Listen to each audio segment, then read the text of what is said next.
ਲੜਾਈ ਬਸ ਆਹੀ ਮੈਂ ਰੋਕਦਾ ਸੀ ਗਲਤ ਕੰਮਾਂ ਤੋਂ ਗਲਤ ਕੰਮ ਕਰਦੀ ਸੀਗੀ ਉਹ ਰੁਕਦੀ ਨਹੀਂ ਸੀਗੀ ਮੈਥੋਂ ਜਰੀ ਨਹੀਂ ਜਾਂਦੀ ਸੀਗੀ ਅੰਦਰ ਤਾੜ ਕੇ ਕੁੱਟੀ ਆ ਬੁਰਾ ਹਾਲ ਮੇਰੀ ਕੁੜੀ ਦਾ ਕੀਤਾ ਨਾਲੇ ਜਵਾਕ ਦੱਸਦੇ ਆ ਕੁੜੀ ਨੂੰ ਸਾਰਾ ਪਤਾ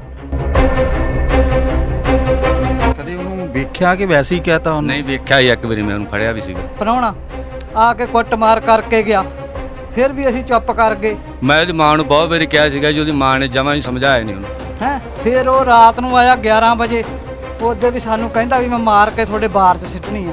ਪਿੰਡ ਦੇ ਸਰਪੰਚ ਨੇ ਵੀ ਹੋਰ ਸਾਰਿਆਂ ਕਈ ਜਿਹੜੇ ਮੋਹਤਵਾਰ ਬੰਦੇ ਸੀ ਕਹਿੰਦੇ ਸੀ ਵੀ ਇਹ ਪਿੰਡ ਦੇ ਵਿੱਚ ਇਹ ਬਦਨਾਮੀ ਕਰਾਉਂਦੀ ਸੀ ਹੋਰ ਵੀ ਮਤਲਬ ਕੁੜੀ ਮਾਰ ਕੇ ਤੇ ਤਾਂ ਮਾਰ ਕੇ ਤੇ ਐਂ ਬਾਈ ਵੀ ਸੀ ਗੋਠ ਚ ਲਾ ਕੇ ਕੁੜੀ ਇਹਦੀ ਮਾਂ ਦੀ ਸ਼ਹਿ ਸੀਗੀ ਇਹਨੂੰ ਆਪਦੀ ਮਾਂ ਦੇ ਪਿੱਛੇ ਲਾ ਕੇ ਕਰਦੀ ਜੋ ਕੁਛ ਕਰਦੀ ਇਹਦੀ ਭੈਣ ਨੂੰ ਵੀ ਪਤਾ ਸੀਗਾ ਜੀ ਆ ਉਹਦੇ ਜਵਾਕ ਆ ਨਾ ਉਹਨਾਂ ਨੇ ਸੱਟ ਫੱਟੀ ਵੇਖੀ ਆ ਨਾ ਉਹ ਮਰੀ ਤੋਂ ਆਏ ਨਾ ਭੋਗ ਤੇ ਆਏ ਨਾ ਬਹਿਣ ਆਏ ਨਾ ਉਹਨਾਂ ਨੇ ਸੱਥਰ ਵਿਛਾਇਆ। ਹੁਣ ਬੱਚੇ ਤੇਰੇ ਦੋ ਨਿਆਣੇ ਆ ਮਾਸੂਮ ਬੱਚੇ ਆ ਉਹਨਾਂ ਦਾ ਕੀ ਬਣਿਆ? ਉਹਨਾਂ ਨੂੰ ਤਾਂ ਮੈਂ ਲੈ ਆਉਂਗਾ ਜੀ ਕੋਈ ਨਾ ਗੱਲ ਨਹੀਂ ਲੈ ਆਉਂਗਾ ਮੈਂ ਤੇ ਮਹੀਨਾ ਪਹਿਲਾਂ ਉਹ ਨਿਕਲ ਗਈ ਸੀ ਘਰੋਂ ਜਵਾਕ ਛੱਡ ਕੇ ਆਪਣੀ ਭੈਣ ਕੋਲੇ ਬਾਗੇ ਵਾਲੇ ਤੇ ਹੁਣ ਵੀ ਇਹਨਾਂ ਨੂੰ ਮਾਵਾਂ ਧੀਆਂ ਨੂੰ ਪਤਾ ਜੀ ਹੁਣ ਵੀ ਇਹਨਾਂ ਦੇ ਮਾਵਾਂ ਧੀਆਂ ਨੂੰ ਜਵਾਕ ਛੱਡ ਕੇ ਕੋਲੇ ਗਏ ਰਾਤ ਨੂੰ। ਹੁਣ ਤਾਂ ਵੈਸੇ ਹੀ ਸੱਚਾਈ ਹੋ ਗਈ ਸਾਡੇ ਪਿੰਡੋਂ ਹੀ ਇੱਕ ਬੰਦਾ ਜਿਹੜਾ ਹੈਗਾ ਉਹ ਮਤਲਬ ਆ ਗਿਆ ਮੂਹਰੇ ਸਾਹਮਣੇ ਆ ਗਿਆ ਉਹ ਮੰਨ ਵੀ ਗਿਆ। ਸਤਿ ਸ਼੍ਰੀ ਅਕਾਲ ਜੀ, ਹਮਦਰਦ ਟੀਵੀ ਦੇਖ ਰਹੇ तमाम ਦਰਸ਼ਕਾਂ ਦਾ ਸਵਾਗਤ ਹੈ। ਦਰਸ਼ਕੋ ਮੈਂ ਹਾਂ ਕੁਲਦੀਪ ਘੋਲੀਆ। ਦਰਸ਼ਕੋ ਨੱਥੂਵਾਲਾ ਗਰਬੀ ਨਾਲ ਸੰਬੰਧਿਤ ਇੱਕ ਔਰਤ ਜੋ ਕਿ ਆਪਣੇ ਪੇਕੇ ਪਿੰਡ ਲੰਗਿਆਣਾ ਨਜ਼ਦੀਕ ਬਾਘਾ ਪੁਰਾਣਾ ਜੋ ਕਿ ਖੁਦਕੁਸ਼ੀ ਕਰ ਲੈਂਦੀ ਹੈ। ਉਸ ਦੇ ਖੁਦਕੁਸ਼ੀ ਤੋਂ ਬਾਅਦ ਉਸ ਦੀ ਮਾਤਾ ਵੱਲੋਂ ਥਾਣਾ ਬਾਘਾ ਪੁਰਾਣਾ 'ਚ ਬਿਆਨ ਦਰਜ ਕਰਾਏ ਜਾਂਦੇ ਨੇ। ਬਿਆਨਾਂ ਵਿੱਚ ਲਿਖਿਆ ਜਾਂਦਾ ਹੈ ਕਿ ਮੇਰੀ ਧੀ ਵੱਲੋਂ ਖੁਦਕੁਸ਼ੀ ਕੀਤੀ ਗਈ ਹੈ ਕਿਉਂਕਿ ਉਸ ਦੇ ਸਹੁਰੇ ਪਰਿਵਾਰ ਨੱਥੂਵਾਲੇ ਗਰਬੀ ਜਿੱਥੇ ਵਿਆਹੀ ਹੋਈ ਆ ਉਸ ਦੀ ਸੱਸ ਕੁਲਵੰਤ ਕੌਰ ਤੇ ਉਸ ਦੇ ਪਤੀ ਜਗਤਾਰ ਸਿੰਘ ਵੱਲੋਂ ਦਾਜ ਦਹੇਜ ਦੀ ਮੰਗ ਕੀਤੀ ਜਾਂਦੀ ਸੀ। ਲਗਾਤਾਰ ਤੰਗ ਪਰੇਸ਼ਾਨ ਕੀਤਾ ਜਾਂਦਾ ਸੀ। ਇਸ ਕਰਕੇ ਮੇਰੀ ਪੁੱਤਰੀ ਹਰਪ੍ਰੀਤ ਕੌਰ ਨੇ ਖੁਦਕੁਸ਼ੀ ਕੀਤੀ ਹੈ। ਉਸ ਤਹਿਤ ਥਾਣਾ ਬਾਘਾ ਪੁਰਾਣਾ 'ਚ 306 34 IPC ਤਹਿਤ ਮਾਮਲਾ ਦਰਜ ਕੀਤਾ ਗਿਆ ਸੀ ਉਸ ਹਰਪ੍ਰੀਤ ਕੌਰ ਦੀ ਸੱਸ ਕੁਲਵੰਤ ਕੌਰ ਤੇ ਉਸ ਦੇ ਪਤੀ ਜਗਤਾਰ ਸਿੰਘ ਤੇ। ਪਰ ਪੂਰਾ 1 ਸਾਲ ਬੀਤਣ ਤੋਂ ਬਾਅਦ ਇਸ ਮਾਮਲੇ 'ਚ ਨਵਾਂ ਮੋੜ ਆਇਆ। ਇਸ ਮਾਮਲੇ 'ਚ ਇੱਕ ਵਿਅਕਤੀ ਨੂੰ ਗ੍ਰਿਫਤਾਰ ਕੀਤਾ ਗਿਆ, ਉਸ 'ਤੇ ਕਤਲ ਦਾ ਮਾਮਲਾ ਦਰਜ ਕੀਤਾ ਗਿਆ। ਇਸ ਪਰਿਵਾਰ ਉਹ ਹਰਪ੍ਰੀਤ ਕੌਰ ਜਿੱਥੇ ਵਿਆਹੀ ਹੋਈ ਸੀ ਨੱਥੂਵਾਲਾ ਗਰਬੀ ਜੋ ਕਿ ਮੋਗੇ ਜ਼ਿਲ੍ਹੇ ਦਾ ਪਿੰਡ ਆ ਨਜ਼ਦੀਕ ਬਾਘਾ ਪੁਰਾਣਾ ਨੱਥੂਵਾਲਾ ਚੌਂਕੀ ਹੈ ਇਹਨਾਂ ਨੂੰ ਪੈਂਦੀ। ਉਹ ਮਾਤਾ ਕੁਲਵੰਤ ਕੌਰ ਜੋ ਹਰਪ੍ਰੀਤ ਕੌਰ ਦੀ ਸੱਸ ਆ ਸਾਡੇ ਨਾਲ ਹੈ। ਮਾਤਾ ਜੀ ਕੀ ਹੋਇਆ ਸੀ ਹਰਪ੍ਰੀਤ ਜਿਹੜੀ ਤੁਹਾਡੀ ਨੂੰਹ ਸੀ ਇੱਥੋਂ ਕਦੋਂ ਚਲੀ ਗਈ ਸੀ, ਕੀ ਹੋਇਆ ਕੀ ਸੀ? ਇੱਥੋਂ ਬਾਈ ਚਲੀ ਗਈ ਸੀ ਉਹ ਝੋਨਾ ਲਾਉਣ ਲੱਗਣਾ ਸੀ ਜਿੱਦੇ ਉਹ ਚਲੀ ਗਈ ਸੀ। ਝੋਨਾ ਲਾ ਕੇ ਮੁੰਡਾ ਗੂਲੇ ਦੇ ਰੇ ਪਾਉਂਦਾ ਸੀ ਜਿੱਦੇ ਉਹਦੀ ਮੌਤ ਹੋਈ ਮਹੀਨੇ ਪਿੱਛੋਂ ਉੱਥੇ ਹੀ ਸੀ ਮਹੀਨਾ ਤੇ ਮਹੀਨਾ ਪਹਿਲਾਂ ਉਹ ਨਿਕਲ ਗਈ ਸੀ ਘਰੋਂ ਜਵਾਕ ਛੱਡ ਕੇ ਆਪਣੀ ਭੈਣ ਕੋਲੇ ਬਾਗੇ ਵਾਲੇ ਤੇ ਉਹਦੀ ਭੈਣ ਨੇ ਰੱਖਿਆ। ਉਹਦੀ ਭੈਣ ਨੂੰ ਹੀ ਫੋਨ ਆਉਂਦਾ ਸੀ ਉਹਦੀ ਭੈਣ ਨੂੰ ਤੇ ਉਹਦੀ ਮਾਂ ਨੂੰ ਤੇ ਲੰਗਿਆਂ ਦੇ ਸਰਪੰਚ ਨੂੰ ਪਤਾ। ਬਾਈ ਸਾਨੂੰ ਕੋਈ ਪਤਾ ਨਹੀਂ ਮਾਂ ਪੁੱਤਾਂ ਨੂੰ ਕੀ ਗੱਲ ਹੋਈ ਕੀ ਨਹੀਂ ਹੋਈ। ਕਿੰਨਾ ਕੁ ਚਿਰ ਮਾਤਾ ਇੱਥੋਂ ਜਿਹੜਾ ਕਿੰਨਾ ਟਾਈਮ ਹੋਇਆ ਸੀ ਵਿਆਹ ਨੂੰ ਜਗਤਾਰ ਨੂੰ? ਜਗਤਾਰ ਨੂੰ ਵਿਆਹ ਨੂੰ ਹੋ ਗਏ 6 ਸਾਲ ਤੇ ਬਸ। ਕਿੰਨੇ ਬੱਚੇ ਜੀ? ਇਹਦੇ ਬੱਚੇ 2 ਹੀ ਆ ਬਾਈ, ਮੁੰਡਾ 3 ਸਾਲਾਂ ਦਾ ਕੁੜੀ 5 ਸਾਲਾਂ ਦੀ। ਜਿਹੜੀ ਤੁਹਾਡੀ ਨੂੰਹ ਦੀ ਮੌਤ ਦਾ ਫਿਰ ਤੁਹਾਨੂੰ ਕਿਵੇਂ ਪਤਾ ਲੱਗਿਆ ਕਿ ਉਹਦੀ ਮੌਤ ਹੋ ਗਈ ਹੈ ਜੀ? ਸਾਨੂੰ ਬਾਈ ਕੋਈ ਪਤਾ ਨਹੀਂ। ਸਾਨੂੰ ਤਾਂ ਜਿੱਦੇ ਪੁਲਿਸ ਵਾਲਿਆਂ ਨੇ ਬੁਲਾਇਆ ਉਹਦੇ ਸਾਨੂੰ ਉਹਨਾਂ ਨੇ ਪੁੱਛਿਆ ਉਹਦੇ ਅਸੀਂ ਆਖਿਆ ਬਾਈ ਸਾਨੂੰ ਕੋਈ ਪਤਾ ਨਹੀਂ। ਗਏ 3 ਵਾਰੀਆਂ ਅਸੀਂ ਮੋਗੇ ਸੱਦਿਆ ਵੀ ਆ ਸਾਨੂੰ ਸਰਪੰਚ ਲੈ ਜਾਂਦੇ ਸਾਨੂੰ ਪੁਲਿਸ ਵਾਲਿਆਂ ਨੇ ਕਿਹਾ ਕੁਛ ਨਹੀਂ ਕਦੇ ਨਹੀਂ ਕੁਛ ਨਹੀਂ ਪੁੱਛਿਆ ਸੀ ਉਹਨਾਂ ਨੇ। ਸਾਨੂੰ ਇਹ ਗੱਲ ਬਾਰੇ ਨਹੀਂ ਬਾਈ ਪਤਾ। ਇੱਥੋਂ ਕਿੰਨਾ ਟਾਈਮ ਹੋ ਗਿਆ ਸੀ ਗਈ ਨੂੰ ਹਰਪ੍ਰੀਤ ਨੂੰ? ਇੱਥੋਂ ਗਈ ਨੂੰ ਬਾਈ ਮਹੀਨਾ ਹੋ ਗਿਆ ਸੀ। ਝੋਨਾ ਲਾਉਣ ਲੱਗਣਾ ਸੀ ਜਦੋਂ ਗਈ ਸੀ। ਝੋਨਾ ਲਾ ਕੇ ਮੁੰਡਾ ਹਟ ਗਿਆ ਸੀ ਮਹੀਨੇ ਪਿੱਛੋਂ ਮੌਤ ਹੋਈ ਆ ਉਹਦੀ ਉੱਥੇ ਲੰਗਿਆਂ ਨਹੀਂ ਹੋਈ ਆ। ਤੇ ਕੀ ਇੱਥੇ ਕੀ ਲੜਾਈ ਝਗੜਾ ਰਹਿੰਦਾ ਸੀ? ਨਹੀਂ ਬਾਈ ਜਮਾਂ ਹੀ ਲੜਦੇ ਲੁੜਦੇ ਤੇ ਜਮਾਂ ਹੀ ਨਹੀਂ ਸੀ। ਜਮਾਂ ਨਹੀਂ ਸੀ ਬੋਲਦੇ ਜਮਾਂ ਹੀ ਤਾਂ ਉਹਨੂੰ ਅਲਫੋਂ ਬੇਅਲਫ ਨਹੀਂ ਆਉਂਦੇ ਹੁੰਦੇ ਸੀ। ਉਹ ਦੂਜੀਆਂ ਸਾਡੀਆਂ ਵੋਟੀਆਂ ਸਾਰੀਆਂ ਝੋਨਾ ਲਾਉਣ ਜਾਂਦੀਆਂ ਉਹ ਤਾਂ ਅਸੀਂ ਕਦੇ ਸਾਗ ਤੋੜਨ ਵੀ ਨਹੀਂ ਸੀ ਘੱਲੀ ਬੱਚੇ ਛੋਟੇ ਕਰਕੇ। ਨਹੀਂ ਉਹ ਮੇਰਾ ਮੁੰਡਾ ਕੰਮ ਆਪ ਹੀ ਬਥੇਰੇ ਆ ਬਾਈ। ਤੁਸੀਂ ਕਹਿੰਦੇ ਤੰਗ ਪਰੇਸ਼ਾਨ ਕਰਦੀ ਸੀ ਕਿਵੇਂ ਇੱਥੇ ਕੋਈ ਕਿਸੇ ਨੂੰ ਸੱਦਦੀ ਸੀ? ਹਾਂ ਸੱਦ ਵੀ ਲਿਆ ਸੀ ਕੇਰਾਂ ਬਾਈ ਉਹਨੇ। ਕੌਣ ਸੀ ਮਾਤਾ? ਉਹ ਬਾਈ ਸਾਨੂੰ ਇਸ ਗੱਲ ਦਾ ਨਹੀਂ ਪਤਾ। ਸਾਨੂੰ ਉਹਦਾ ਪਤਾ ਹੀ ਨਹੀਂ, ਭੇਤ ਹੀ ਨਹੀਂ ਆਇਆ ਕਿਹਨੂੰ ਸੱਦਿਆ ਕਿਹਨੂੰ ਨਹੀਂ ਸੱਦਿਆ ਉਹਨੇ। ਫਿਰ ਉਹ ਆਂਦੀ ਮੈਂ ਰਹਿਣਾ ਨਹੀਂ ਗਰਮੇਲ ਸਰਪੰਚ ਨੂੰ ਆਂਦੀ ਮੈਨੂੰ ਤਲਾਕ ਦਵਾ ਦੇ। ਉਹ ਆਂਦਾ ਕੁੜੀਏ ਮੈਂ ਝੋਨਾ ਲਾ ਕੇ ਤਲਾਕ ਦਵਾਉਂਗਾ ਤੂੰ ਉੱਥੇ ਆਪਦੇ ਮਾਪੀ ਰਹੇ ਮਹੀਨਾ। ਤੇ ਉਹਨੇ ਮਹੀਨਾ ਆਉਣ ਹੀ ਨਹੀਂ ਦਿੱਤਾ। ਫਿਰ ਉਹ ਪਹਿਲਾਂ ਮਹੀਨੇ ਤੋਂ ਪਹਿਲਾਂ ਆਪਦੀ ਉਹਨੇ ਮੌਤ ਖਰੀਦ ਲਈ। ਇਸ ਤੋਂ ਪਹਿਲਾਂ ਹੀ ਮਾਤਾ ਇੰਨਾ ਲੰਮਾ ਟਾਈਮ ਮਹੀਨਾ ਜਾਂਦੀ ਸੀ? ਹਾਂ ਕੇਰਾਂ ਇੱਕੋ ਵਾਰੀ ਗਈ ਆ ਮਹੀਨਾ। ਉਦੋਂ ਬਾਅਦ ਚ ਅਸੀਂ ਲੈ ਆਂਦੀ ਅਸੀਂ ਰੱਖ ਲਈ। ਫਿਰ ਮੁੜ ਕੇ ਰਹੀ ਨਹੀਂ ਉਹ ਇੱਥੇ ਫਿਰ ਲੰਗਿਆਂ ਨਹੀਂ ਰਹਿੰਦੀ ਰਹੀ ਆ। ਹੂੰ ਸਾਡੇ ਕੋਲੇ ਨਹੀਂ ਰਹੀ ਉਹ। ਬੱਚੇ ਵੀ ਨਾਲ ਲੈ ਗਈ ਸੀ ਕਿ ਹਾਂ ਬੱਚੇ ਨਾਲ ਹੀ ਲੈ ਕੇ ਜਾਂਦੀ ਹੁੰਦੀ ਸੀ। ਹੂੰ ਮੈਂ ਰੱਖਣ ਨਹੀਂ ਯੋਗ ਬੱਚਿਆਂ ਦੇ। ਹੂੰ 2 ਬੱਚੇ ਆ ਹੁਣ ਤੁਹਾਡੇ ਕੋਲੇ ਰਹਿ ਰਹੇ ਕਿ ਉੱਥੇ ਜੀ? ਉੱਥੇ ਹੀ ਆ ਬਾਈ ਅਸੀਂ ਉਹ ਤਾਂ ਆਂਦੀ ਦੇ ਦਿਓ ਬੱਚੇ ਲੈ ਜਾਓ 50,000 ਦੇ ਦਿਓ ਮੈਨੂੰ ਸੰਭਾਈ ਦਾ ਬੱਚੇ ਲੈ ਜਾਓ। ਹੁਣ ਨਾ ਸਾਥੋਂ ਬਾਈ 50 ਬਣਦਾ ਹੈ ਨਾ ਸਾਥੋਂ ਬੱਚੇ ਲਿਆਂਦੇ ਜਾਂਦੇ ਆ। ਹੂੰ ਤੇ ਬੱਚੇ ਹੁਣ ਪਹਿਲਾਂ ਸਾਡਾ 80-90,000 ਦੇ ਤਾਂ ਥੱਲੇ ਅਸੀਂ ਪਹਿਲਾਂ ਆ ਗਏ ਆ। ਹੁਣ ਅਸੀਂ 50,000 ਕਿੱਥੋਂ ਦੇਵਾਂਗੇ? ਹੁਣ ਜਿਹਦੇ ਝੋਨਾ ਲਾਉਂਦਾ ਨੀਟੇ ਦਾ 20,000 ਤਾਂ ਉਹਦਾ ਦੇਣਾ ਵਿਚਾਰੇ ਨੇ। 50,000 ਕੌਣ ਮੰਗਦਾ ਜੀ? 50 ਦੀ ਸੱਸ ਮੰਗਦੀ ਸੀ ਬੱਚਿਆਂ ਦਾ। ਅੱਛਾ ਹਰਪ੍ਰੀਤ ਕੌਰ ਦੀ ਤੁਹਾਡੀ ਨੂੰਹ ਦੀ ਮਾਂ ਮੰਗਦੀ ਹੈ? ਹਾਂ ਬੱਚਿਆਂ ਦੀ ਸਾਰਾ ਸੰਭਾਲ ਮੰਗਦੀ 50,000 ਜੀ? ਉਹ ਆਂਦੀ ਮੈਂ ਬੱਚੇ ਸਾਂਭਦੀ ਆ ਤੁਹਾਡੇ। ਹੂੰ ਤੇ ਅਸੀਂ ਆਖਿਆ ਲਿਆ ਬੱਚੇ ਫੜਾ ਦੇ, ਮੁੜ ਕੇ ਫੜਾਉਂਦੀ ਨਹੀਂ। ਹੂੰ ਤੁਹਾਡੇ ਤੇ ਮਾਤਾ ਮਾਮਲਾ ਦਰਜ ਕਰਤਾ ਸੀ, ਕਹਿੰਦੇ ਵੀ ਤੁਸੀਂ ਦਾਜ ਦਹੇਜ ਮੰਗਦੇ ਸੀ, ਉਹਨੂੰ ਤੰਗ ਪਰੇਸ਼ਾਨ ਕਰਦੇ ਨਹੀਂ ਸੀ। ਬਾਈ ਅਸੀਂ ਡੱਕਾ ਵੀ ਨਹੀਂ ਮੰਗਦੇ ਸੀ, ਦਾਜ ਅਸੀਂ ਕਿੱਥੋਂ ਮੰਗ। ਸਾਰੀਆਂ ਬੁੱਟੀਆਂ ਸਾਡੀਆਂ 5 ਵਿਆਹੀਆਂ ਸਾਡੇ ਕੋਲ। ਅਸੀਂ ਇਹਨਾਂ ਦੇ ਪੰਜਾਂ ਦੇ ਨਾਲ ਚਾਂਦੀ ਦੀ ਮੁੰਦਰੀ ਦੇ ਵੀ ਨਹੀਂ ਆਵਾਜ਼ਾਰ ਸਮਾਨ ਲਿਆਈਆਂ, ਜਿਹੜਾ ਆਪਦਾ ਲਿਆਈਆਂ, ਥੋੜਾ ਲਿਆਈਆਂ, ਬਹੁਤਾ ਲਿਆਈਆਂ। ਅਸੀਂ ਕਿਸੇ ਤੋਂ ਕੁਛ ਨਹੀਂ ਮੰਗਿਆ। ਹੂੰ ਅਸੀਂ ਨਹੀਂ ਕੁਛ ਮੰਗਦੇ। ਸਾਨੂੰ ਪਤਾ ਪਿਓ ਇਹਦੇ ਨਹੀਂ, ਭਰਾ ਇਹਦੇ ਨਹੀਂ, ਦਾਜ ਕਿੱਥੋਂ ਦੇ ਦੂਗਾ। ਹੂੰ ਅਸੀਂ ਨਹੀਂ ਮੰਗਿਆ। ਐਵੇਂ ਝੂਠ ਤਪਾ ਨਹੀਂ ਆ ਸਾਰੇ ਇਹਨਾਂ ਦੇ। ਹੂੰ ਪਰ ਹਰਪ੍ਰੀਤ ਦੀ ਜਿਹੜੀ ਮਾਤਾ ਵੱਲੋਂ ਬਿਆਨਾਂ ਤੇ ਆਧਾਰ ਤੇ ਜਿਹੜਾ ਹੈਗਾ ਉਹਨੇ ਬਿਆਨ ਦਿੱਤੇ ਸੀ, ਉਹਦੇ ਆਧਾਰ ਤੇ ਤੁਹਾਡੇ ਤੇ ਮਾਮਲਾ ਦਰਜ ਹੋਇਆ ਸੀ ਬਾਘਾ ਪੁਰਾਣਾ ਥਾਣਾ 'ਚ। ਪਰ 1 ਸਾਲ ਬਾਅਦ ਇੱਕ ਤੁਹਾਡੇ ਹੀ ਇਸ ਪਿੰਡ ਦੇ ਵਿਅਕਤੀ ਨੂੰ ਜਿਹੜਾ ਗ੍ਰਿਫਤਾਰ ਕੀਤਾ ਗਿਆ, ਉਸ ਬਾਰੇ ਕੀ ਪਤਾ ਤੁਹਾਨੂੰ ਕੁਝ? ਉਹ ਤਾਂ ਬਾਈ ਸਾਨੂੰ ਨਹੀਂ ਪਤਾ। ਉਹ ਤਾਂ ਮੈਨੂੰ ਨਹੀਂ ਪਤਾ। ਸਾਨੂੰ ਨਹੀਂ ਉਹ ਮੁੰਡੇ ਦਾ ਪਤਾ ਹੀ ਨਹੀਂ। ਸਾਨੂੰ ਤਾਂ ਭੇਤ ਹੀ ਨਹੀਂ ਆਇਆ ਕੌਣ ਆ ਕੌਣ ਨਹੀਂ। ਨਾ ਹੀ ਉਹ ਸਾਡੇ ਘਰੇ ਆਉਂਦਾ ਹੁੰਦਾ ਸੀ। ਚਿੱਤੋਂ ਮੈਂ ਪੈਰ ਇੱਥੇ ਮੈਂ ਬੈਠੀ ਰਹਿੰਦੀ ਸੀ। ਸਾਡੇ ਘਰੇ ਨਹੀਂ ਸੀ ਕੋਈ ਆਉਂਦਾ। ਬੰਦਾ ਮਾੜਾ ਚੰਗਾ ਘਰੇ ਆਉਂਦਾ ਹੋਵੇ ਪਤਾ ਹੁੰਦਾ, ਘਰੇ ਨਹੀਂ ਸੀ ਕੋਈ ਆਉਂਦਾ। ਤੁਹਾਨੂੰ ਡਾਕਟਰੀ ਰਿਪੋਰਟ ਬਾਰੇ ਪਤਾ ਕੀ ਆਈ ਸੀ ਹਰਪ੍ਰੀਤ ਦੀ? ਹਾਂ ਡਾਕਟਰ ਦੀ ਰਿਪੋਰਟ ਮੇਰੀ ਆਈ ਸੀ, ਉਹਦਾ ਕਤਲ ਹੋਇਆ, ਸਿਰ ਪਾਟਿਆ ਤੇ ਮਣਕਾ ਟੁੱਟਿਆ ਹੋਇਆ। ਇਹਨਾਂ ਦਾ ਲਿਖਿਆ ਸੀਗਾ ਵੀ ਇਹਨਾਂ ਵੱਲੋਂ ਖਾ ਕੇ ਕੁਛ ਦੁਖੀ ਹੋ ਕੇ ਮਰ ਰਹੀ ਹਾਂ ਮੈਂ। ਆਹ ਕੁਛ ਲਿਖਿਆ ਬਾਈ ਰਿਪੋਰਟ ਤੇ ਤਾਂ ਇਹੀ ਆਇਆ। ਉਹਦੇ ਥਾਣੇ ਨੇ ਉੱਥੇ ਬਾਗੇ ਵਾਲੇ ਜਗਤਾਰ ਤੋਂ ਵੀ ਇਹੀ ਕੁਛ ਉਹਨੇ ਦੱਸਿਆ। ਤੁਸੀਂ ਕਹਿੰਦੇ ਛੋਟੇ ਬੱਚਿਆਂ ਤੋਂ ਕੁਝ ਘਵਾ ਰਹੇ ਸੀ, ਕੀ ਘਵਾ ਰਹੇ ਸੀ? ਕਿ ਉਹ ਕੁੜੀ ਤੋਂ ਪੁੱਛਦਾ ਸੀ, ਥਾਣੇਦਾਰ ਬਿਆਨ ਮੰਗਦਾ ਸੀ। ਉਹ ਆਂਦੀ ਐਡੇ ਬੱਚੇ ਤੋਂ ਬਿਆਨ ਥਾਣੇਦਾਰਾਂ ਦਾ ਮੈਂ ਨਹੀਂ ਲੈਂਦਾ। ਕੀ ਘਵਾ ਰਹੇ ਸੀ ਬੱਚਿਆਂ? ਉਹ ਬੱਚੇ ਨੂੰ ਘਵਾਰੀ ਸੀ, ਤੂੰ ਕਹੇ ਦੀ ਮੇਰੀ ਦਾਦੀ ਤੇ ਮੇਰਾ ਪਿਓ ਰਾਤ ਇਹਨੂੰ ਉਠਾ ਕੇ ਲਗਾਏ। ਤੇ ਉਹ ਕੁੜੀ ਜਦੋਂ ਬੋਲਣ ਲੱਗੀ ਉਹ ਆਂਦਾ ਐਡੇ ਬੱਚੇ ਦੇ ਮੈਂ ਨਹੀਂ ਥਾਣੇਦਾਰਾਂ ਦਾ ਬਿਆਨ ਲੈਂਦਾ ਹੁੰਦਾ। 5 ਤਾਂ ਉਹ ਸਾਲਾਂ ਦੀ ਆ ਵਿਚਾਰੀ। ਨਹੀਂ ਤੁਹਾਡੇ ਜੁਮੇ ਮਾਤਾ ਕਾਹਤੋਂ ਕਤਲ ਪਾਉਣ ਲੱਗੇ ਸੀ? ਦੇਖੋ ਕੀ ਤੁਹਾਡੀ ਪਤਾ ਬਾਈ ਗਾਂ ਰੱਬ ਨੂੰ ਪਤਾ ਹੈ, ਚਾਹੇ ਉਹਨੂੰ ਪਤਾ ਹੈ। ਜੇ ਅਸੀਂ ਸੱਚੇ ਬੰਦੇ ਸੀਗੇ ਤਾਂ ਸਾਨੂੰ ਰੱਬ ਨੇ ਰੱਖ ਲਿਆ। ਜੇ ਅਸੀਂ ਨਾ ਸੱਚੇ ਹੁੰਦੇ ਤਾਂ ਰੱਬ ਨੇ ਫਸਾ ਦੇਣਾ ਸੀ। ਨਹੀਂ ਤੁਹਾਡੀ ਵੀ ਨੂੰਹ ਸੀ ਹਨਾ, ਉਹਨਾਂ ਦੀ ਧੀ ਸੀ ਨਾ। ਤਾਂ ਕੋਈ ਧੀ ਨੂੰ ਕੋਈ ਆਪਣੇ ਸਾਹਮਣੇ ਮਰਾ ਸਕਦਾ ਹੈ, ਨਾ ਕੋਈ ਨੂੰਹ ਨੂੰ ਮਰਾ ਸਕਦਾ। ਫਿਰ ਇਹ ਹੋਇਆ ਕਿਉਂ ਮਾਤਾ ਇੰਨਾ ਕੁਛ ਸਾਰਾ? ਕੀ ਪਤਾ ਬਾਈ, ਉਹਨੂੰ ਪਤਾ ਹੈ, ਚਾਹੇ ਮਹਾਰਾਜ ਨੂੰ ਪਤਾ। ਤੁਹਾਨੂੰ ਵਾਰ-ਵਾਰ ਪੁਲਿਸ ਬੁਲਾਉਂਦੀ ਸੀ ਫਿਰ? ਹਾਂ ਬੁਲਾਇਆ ਸਾਨੂੰ 3 ਵਾਰੀ ਬੁਲਾਇਆ। ਪੁਲਿਸ ਸਾਨੂੰ ਕੁਛ ਨਹੀਂ ਸੀ ਕਹਿੰਦੀ। ਉੱਥੇ ਅਸੀਂ ਆਈ ਬੈਠੇ ਰਹਿੰਦੇ ਸੀ, ਸਾਨੂੰ ਕਦੇ ਬੁਲਾਇਆ ਹੀ ਨਹੀਂ ਸੀ। ਉਹ ਬਿਆਨ ਲੈ ਲੈਂਦੇ ਸੀ ਸਰਪੰਚਾਂ ਦੇ ਸਾਡੇ। ਉਹ ਸਾਨੂੰ ਨਹੀਂ ਸੀ ਕਦੇ ਕੁਛ ਕਿਹਾ ਪੁਲਿਸ ਨੇ। ਉਹ ਵਤੀਰਾ ਕਿਸ ਤਰ੍ਹਾਂ ਦੇ ਸੀ ਤੁਹਾਡੀ ਨੂੰਹ ਦਾ ਇੱਥੇ ਜਦੋਂ ਰਹਿੰਦੀ ਸੀ? ਕੀ ਲੜਦੀ ਝਗੜਦੀ ਤਾਂ ਨਹੀਂ ਸੀ ਆਮ ਤੌਰ? ਬਾਈ 5 ਸਾਲ ਤਾਂ ਬਹੁਤ ਵਧੀਆ ਰਹੀ ਆ। 5 ਸਾਲਾਂ ਤੋਂ ਸਾਲ ਪਿੱਛੋਂ ਹੀ ਆ ਗਲਤੀਆਂ ਫਲਤੀਆਂ ਕਰਨ ਲੱਗੀ। ਨਹੀਂ ਪਹਿਲਾਂ ਨਹੀਂ ਸੀ ਲੜਦੀ ਲੁੜਦੀ ਨਹੀਂ ਸੀ ਸਾਡੇ। 5 ਸਾਲਾਂ ਤੋਂ ਹੀ ਉਹਨੇ ਆਪਦਾ ਬਸ ਗਲਤੀ ਮੰਨ ਲਈ। 5 ਸਾਲ ਵਧੀਆ ਰਹੀ ਆ ਸਾਡੇ ਨਾਲ। ਤੁਹਾਨੂੰ ਲੱਗਦਾ ਵੀ ਉਹਨੂੰ ਜਿਹੜਾ ਉਹਦੀਆਂ ਗਲਤੀਆਂ ਕਾਰਨ ਉਹਨੂੰ ਜਿਹੜੀ ਉਹਦੀ ਮੌਤ ਲੈ ਗਈ ਖਿੱਚ ਕੇ? ਤੇ ਫਿਰ ਬਾਈ ਆਈ ਆਪਾਂ ਕਹਿਣਾ ਮੌਤ ਹੀ ਲੈ ਗਈ ਖਿੱਚ ਕੇ, ਉਹਦੀ ਲਿਖੀ ਆਈ ਸੀ ਤਾਂ ਹੀ ਹੋ ਗਈ। ਨਹੀਂ ਕੋਈ ਆਪਦਾ ਭਰਾ ਨਹੀਂ ਸੀਗਾ ਉਹਦੇ, ਤੇ ਭਰਾਵਾਂ ਦੇ ਤਾਂ ਪੁੱਤ ਹੋ ਗਿਆ ਸੀ ਆਪਦਾ ਜੀਰ ਕੇ ਖਾਂਦੀ। ਤਾਂ ਦਰਸ਼ਕੋ ਹਰਪ੍ਰੀਤ ਕੌਰ ਜਿਸ ਦੀ ਮੌਤ ਹੋਈ ਹੈ ਪਿਛਲੇ ਸਾਲ, ਉਸ ਦਾ ਪਤੀ ਜਗਤਾਰ ਸਿੰਘ ਵੀ ਸਾਡੇ ਨਾਲ ਹੈ। ਬਈ ਜਗਤਾਰ, ਤੁਹਾਨੂੰ ਕਿਵੇਂ ਪਤਾ ਲੱਗਿਆ ਵੀ ਤੇਰੀ ਧਰਮ ਪਤਨੀ ਦੀ ਮੌਤ ਹੋ ਗਈ ਆ? ਉਹ ਪੇਕੀ ਗਈ ਸੀ ਤੇਰੇ ਸਹੁਰੀ, ਕਿਵੇਂ ਪਤਾ ਲੱਗਿਆ? ਅਸੀਂ ਤਾਂ ਜੀ ਰੇਹ ਪਾਉਣ ਗਏ ਸੀ ਕਿਸੇ ਦੇ ਜ਼ਿਮੀਂਦਾਰ ਦੇ, ਤੇ ਆ ਕੇ ਮੈਂ ਆਪਦੀ ਮਾਤਾ ਨੂੰ ਚਾਹ ਕਰਕੇ ਪਿਆਈ। ਤੇ ਮੈਨੂੰ ਕਿਸੇ ਨੇ ਇੱਥੇ ਦੱਸਿਆ ਵੀ ਇਸ ਤਰ੍ਹਾਂ ਕਰਕੇ ਕੁੜੀ ਮਾਰੀ ਪਈ, ਉਹਦੇ ਛੋਟੇ ਛੋਟੇ ਜਵਾਕ ਉਹਦੇ। ਬਾਅਦ 'ਚ ਮੈਂ ਆਪਦੇ ਤਾਏ ਕੋਲ ਜਾਵੜਾ ਸਰਪੰਚ ਕੋਲੇ। ਉਹਨੇ ਜਦੋਂ ਫੋਨ ਲਾਇਆ, ਉਹ ਸਰਪੰਚ ਨੇ ਦੱਸਿਆ ਵੀ ਹਾਂ ਤੇਰੀ ਨੂੰਹ ਹੀ ਆ ਸਰਪੰਚ। ਤੇ ਇਸ ਕਾਰਨ ਸਾਨੂੰ ਪਤਾ ਲੱਗਾ ਜੀ। ਮੌਤ ਦਾ ਕਾਰਨ ਕੀ ਪਤਾ ਲੱਗਿਆ ਵੀ ਕਿਵੇਂ ਹੋਈ ਹੈ? ਇਹ ਨਹੀਂ ਪਤਾ ਲੱਗਾ ਜੀ ਸਾਨੂੰ ਕਿਵੇਂ ਹੋਈ ਕਿਵੇਂ ਨਹੀਂ। ਮੌਕੇ ਤੇ ਕੀ ਦੱਸਿਆ ਗਿਆ ਜੋ ਤੁਸੀਂ ਗਏ ਹੋ? ਅਸੀਂ ਤਾਂ ਗਏ ਨਹੀਂ ਜੀ ਉੱਥੇ। ਅਸੀਂ ਨਹੀਂ ਗਏ ਉੱਥੇ। ਸੰਸਕਾਰ ਤੇ ਗਏ ਸੀ? ਨਾ ਜੀ ਨਾ, ਸੰਸਕਾਰ ਤੇ ਗਏ ਸੀ।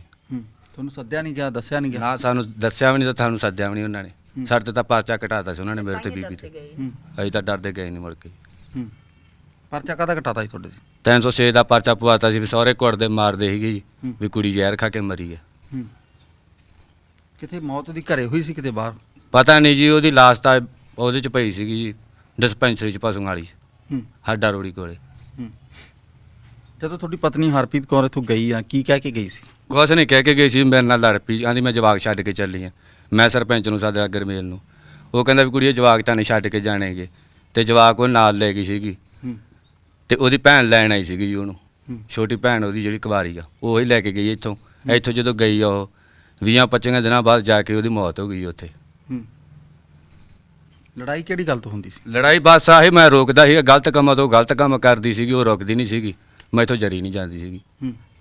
ਬਸ ਆਹੀ ਕੰਮ ਸੀਗਾ ਜੀ, ਇਸੇ ਕੰਮ ਤੋਂ ਕੁੱਟਦਾ ਮਾਰਦਾ ਸੀ ਉਹਨੂੰ ਮੈਂ। ਉਹ ਗਲਤ ਕੰਮ ਕਰਦੀ ਸੀਗੀ। ਕੋਈ ਗਲਤ ਬੰਦਾ ਆਉਂਦਾ ਜਾਂਦਾ ਸੀ? ਹਾਂਜੀ, ਕੌਣ ਸੀ ਬੰਦਾ ਉਹ? ਇੱਥੋਂ ਪਿੰਡੋਂ ਹੀ ਸੀਗਾ ਜੀ। ਕਦੇ ਉਹਨੂੰ ਵੇਖਿਆ ਕਿ ਵੈਸੇ ਹੀ ਕਹਿਤਾ ਉਹਨੂੰ? ਨਹੀਂ ਵੇਖਿਆ ਜੀ, ਇੱਕ ਵਾਰੀ ਮੈਂ ਉਹਨੂੰ ਫੜਿਆ ਵੀ ਸੀਗਾ। ਕਦੇ ਪੰਚਾਇਤੀ ਤੌਰ ਤੇ ਗੱਲ ਨਹੀਂ ਹੋਈ, ਮਾਪਿਆਂ ਨਾਲ ਗੱਲ ਨਹੀਂ ਹੋਈ, ਪਿੰਡ ਪੱਧਰ ਤੇ ਗੱਲ ਨਹੀਂ ਹੋਈ ਵੀ ਆਹ ਗੱਲਬਾਤ ਆ, ਆਪਾਂ ਇਹਨੂੰ ਸਮਝਾਈਏ? ਮੈਂ ਉਹਦੀ ਮਾਂ ਨੂੰ ਬਹੁਤ ਵਾਰੀ ਕਿਹਾ ਸੀਗਾ ਜੀ, ਉਹਦੀ ਮਾਂ ਨੇ ਜਮਾਂ ਹੀ ਸਮਝਾਇਆ ਨਹੀਂ ਉਹਨੂੰ। ਉਹਦੀ ਮਾਂ ਨੇ ਉਹਦੇ ਪੈਰ ਹੀ ਨਹੀਂ ਲੱਗਣ ਦਿੱਤੇ। ਮੈਂ ਤਾਂ ਪੰਚਾਇਤ ਨਾਲ ਵੀ 2-3 ਵਾਰੀ ਲੈ ਕੇ ਆਇਆ ਸੀ, ਇਸ ਤਰ੍ਹਾਂ ਕਰਕੇ ਗਲਤ ਕੰਮ ਕਰਦੀ ਆ ਇਹ, ਰੁਕੀ ਜਨਾਨੀ ਰੁਕੀ ਨਹੀਂ ਇਹ ਜੀ। ਇਹਦੀ ਮਾਂ ਦੀ ਸ਼ਹਿ ਸੀਗੀ ਇਹਨੂੰ, ਆਪਦੀ ਮਾਂ ਦੇ ਪਿੱਛੇ ਲੈ ਕੇ ਕਰਦੀ ਜੋ ਕੁਛ ਕਰਦੀ ਸੀਗੀ ਇਹ। ਇਹਦੀ ਭੈਣ ਨੂੰ ਵੀ ਪਤਾ ਸੀਗਾ ਜੀ ਜਿਹੜੇ ਗਲਤ ਕੰਮ ਕਰਦੀ ਸੀਗੀ ਇਹ। ਇਹਦੀ ਭੈਣ ਹੀ ਫੋਨ ਪਾਨ ਸਭ ਕੁਛ ਇਹਦੀ ਭੈਣ ਦਾ, ਸਭ ਸਾਰਾ ਹੱਥ ਦੀ ਭੈਣ ਦਾ ਵਿੱਚ ਇਹਦੇ ਜੀ। ਜਦੋਂ ਕਤਲ ਹੋ ਗਿਆ, ਤੁਹਾਡੇ ਤੇ ਮਾਮਲਾ ਦਰਜ ਹੋ ਗਿਆ, ਤੇਰੇ ਤੇ ਜਗਤਾਰ ਹੋ ਗਿਆ, ਤੁਹਾਡੀ ਮਾਤਾ ਤੇ ਹੋ ਗਿਆ, ਫਿਰ ਕੀ ਸੋਚਦੇ ਸੀ ਵੀ ਕੀ ਬਣੂਗਾ? ਫਿਰ ਸੋਚਣਾ ਕੀ ਹੈ ਜੀ, ਅਸੀਂ ਤਾਂ ਮੈਂਬਰਾਂ ਸਰਪੰਚਾਂ ਦੇ ਮਗਰ ਲੈ ਕੇ ਸਾਡੇ ਤਾਂ ਪੈਸੇ ਵੀ, ਮੇਰੇ ਤਾਂ 50-60 ਹਜ਼ਾਰ ਰੁਪਈਆ ਲੱਗ ਗਿਆ। ਸਾਨੂੰ ਤਾਂ ਗੁੰਮਰਾਹ ਕਰਕੇ ਲਈ ਫਿਰਦੇ ਰਹੇ, ਤੂੰ ਆਏ ਆ, ਤੁਹਾਨੂੰ ਜੇਲ੍ਹ ਹੋ ਜੂ ਫਲਾਣਾ। ਸਾਨੂੰ ਹੁਣ ਇਹਦੇ ਬਾਰੇ ਕੀ ਪਤਾ ਸੀ? ਅਸੀਂ ਤਾਂ ਅਨਪੜ੍ਹ ਬੰਦੇ ਆ ਜੀ। ਅਸੀਂ ਤਾਂ ਮਗਰ ਲਾ ਕੇ ਪੈਸੇ ਵੀ ਦੇ ਬੈਠੇ, ਮੈਂ ਤਾਂ 50-60 ਹਜ਼ਾਰ ਰੁਪਈਆ। ਹੁਣ ਉਹ ਜਿਹੜਾ ਬੰਦਾ ਫੜਿਆ ਗਿਆ, ਸਹੀ ਬੰਦਾ ਫੜਿਆ ਗਿਆ ਜਿਹਨੇ ਕਤਲ ਕੀਤਾ? ਹਾਂਜੀ। ਪਹਿਲਾਂ ਸ਼ੱਕ ਸੀ ਵੀ ਉਹ ਬੰਦਾ ਕਤਲ ਕਰ ਸਕਦਾ? ਨਹੀਂ, ਮੈਨੂੰ ਕੋਈ ਸ਼ੱਕ ਨਹੀਂ ਸੀਗਾ। ਮੈਂ ਇੱਥੇ ਉਹਨੂੰ ਬੰਦੇ ਨੂੰ ਫੜ ਲਿਆ ਸੀ ਉਹ ਜਨਾਨੀ ਦੇ ਨਾਲ ਜੀ। ਤੇ ਮੈਨੂੰ ਉਹ ਫਿਰ ਕਤਲ ਕਿਉਂ ਕਰੂਗਾ?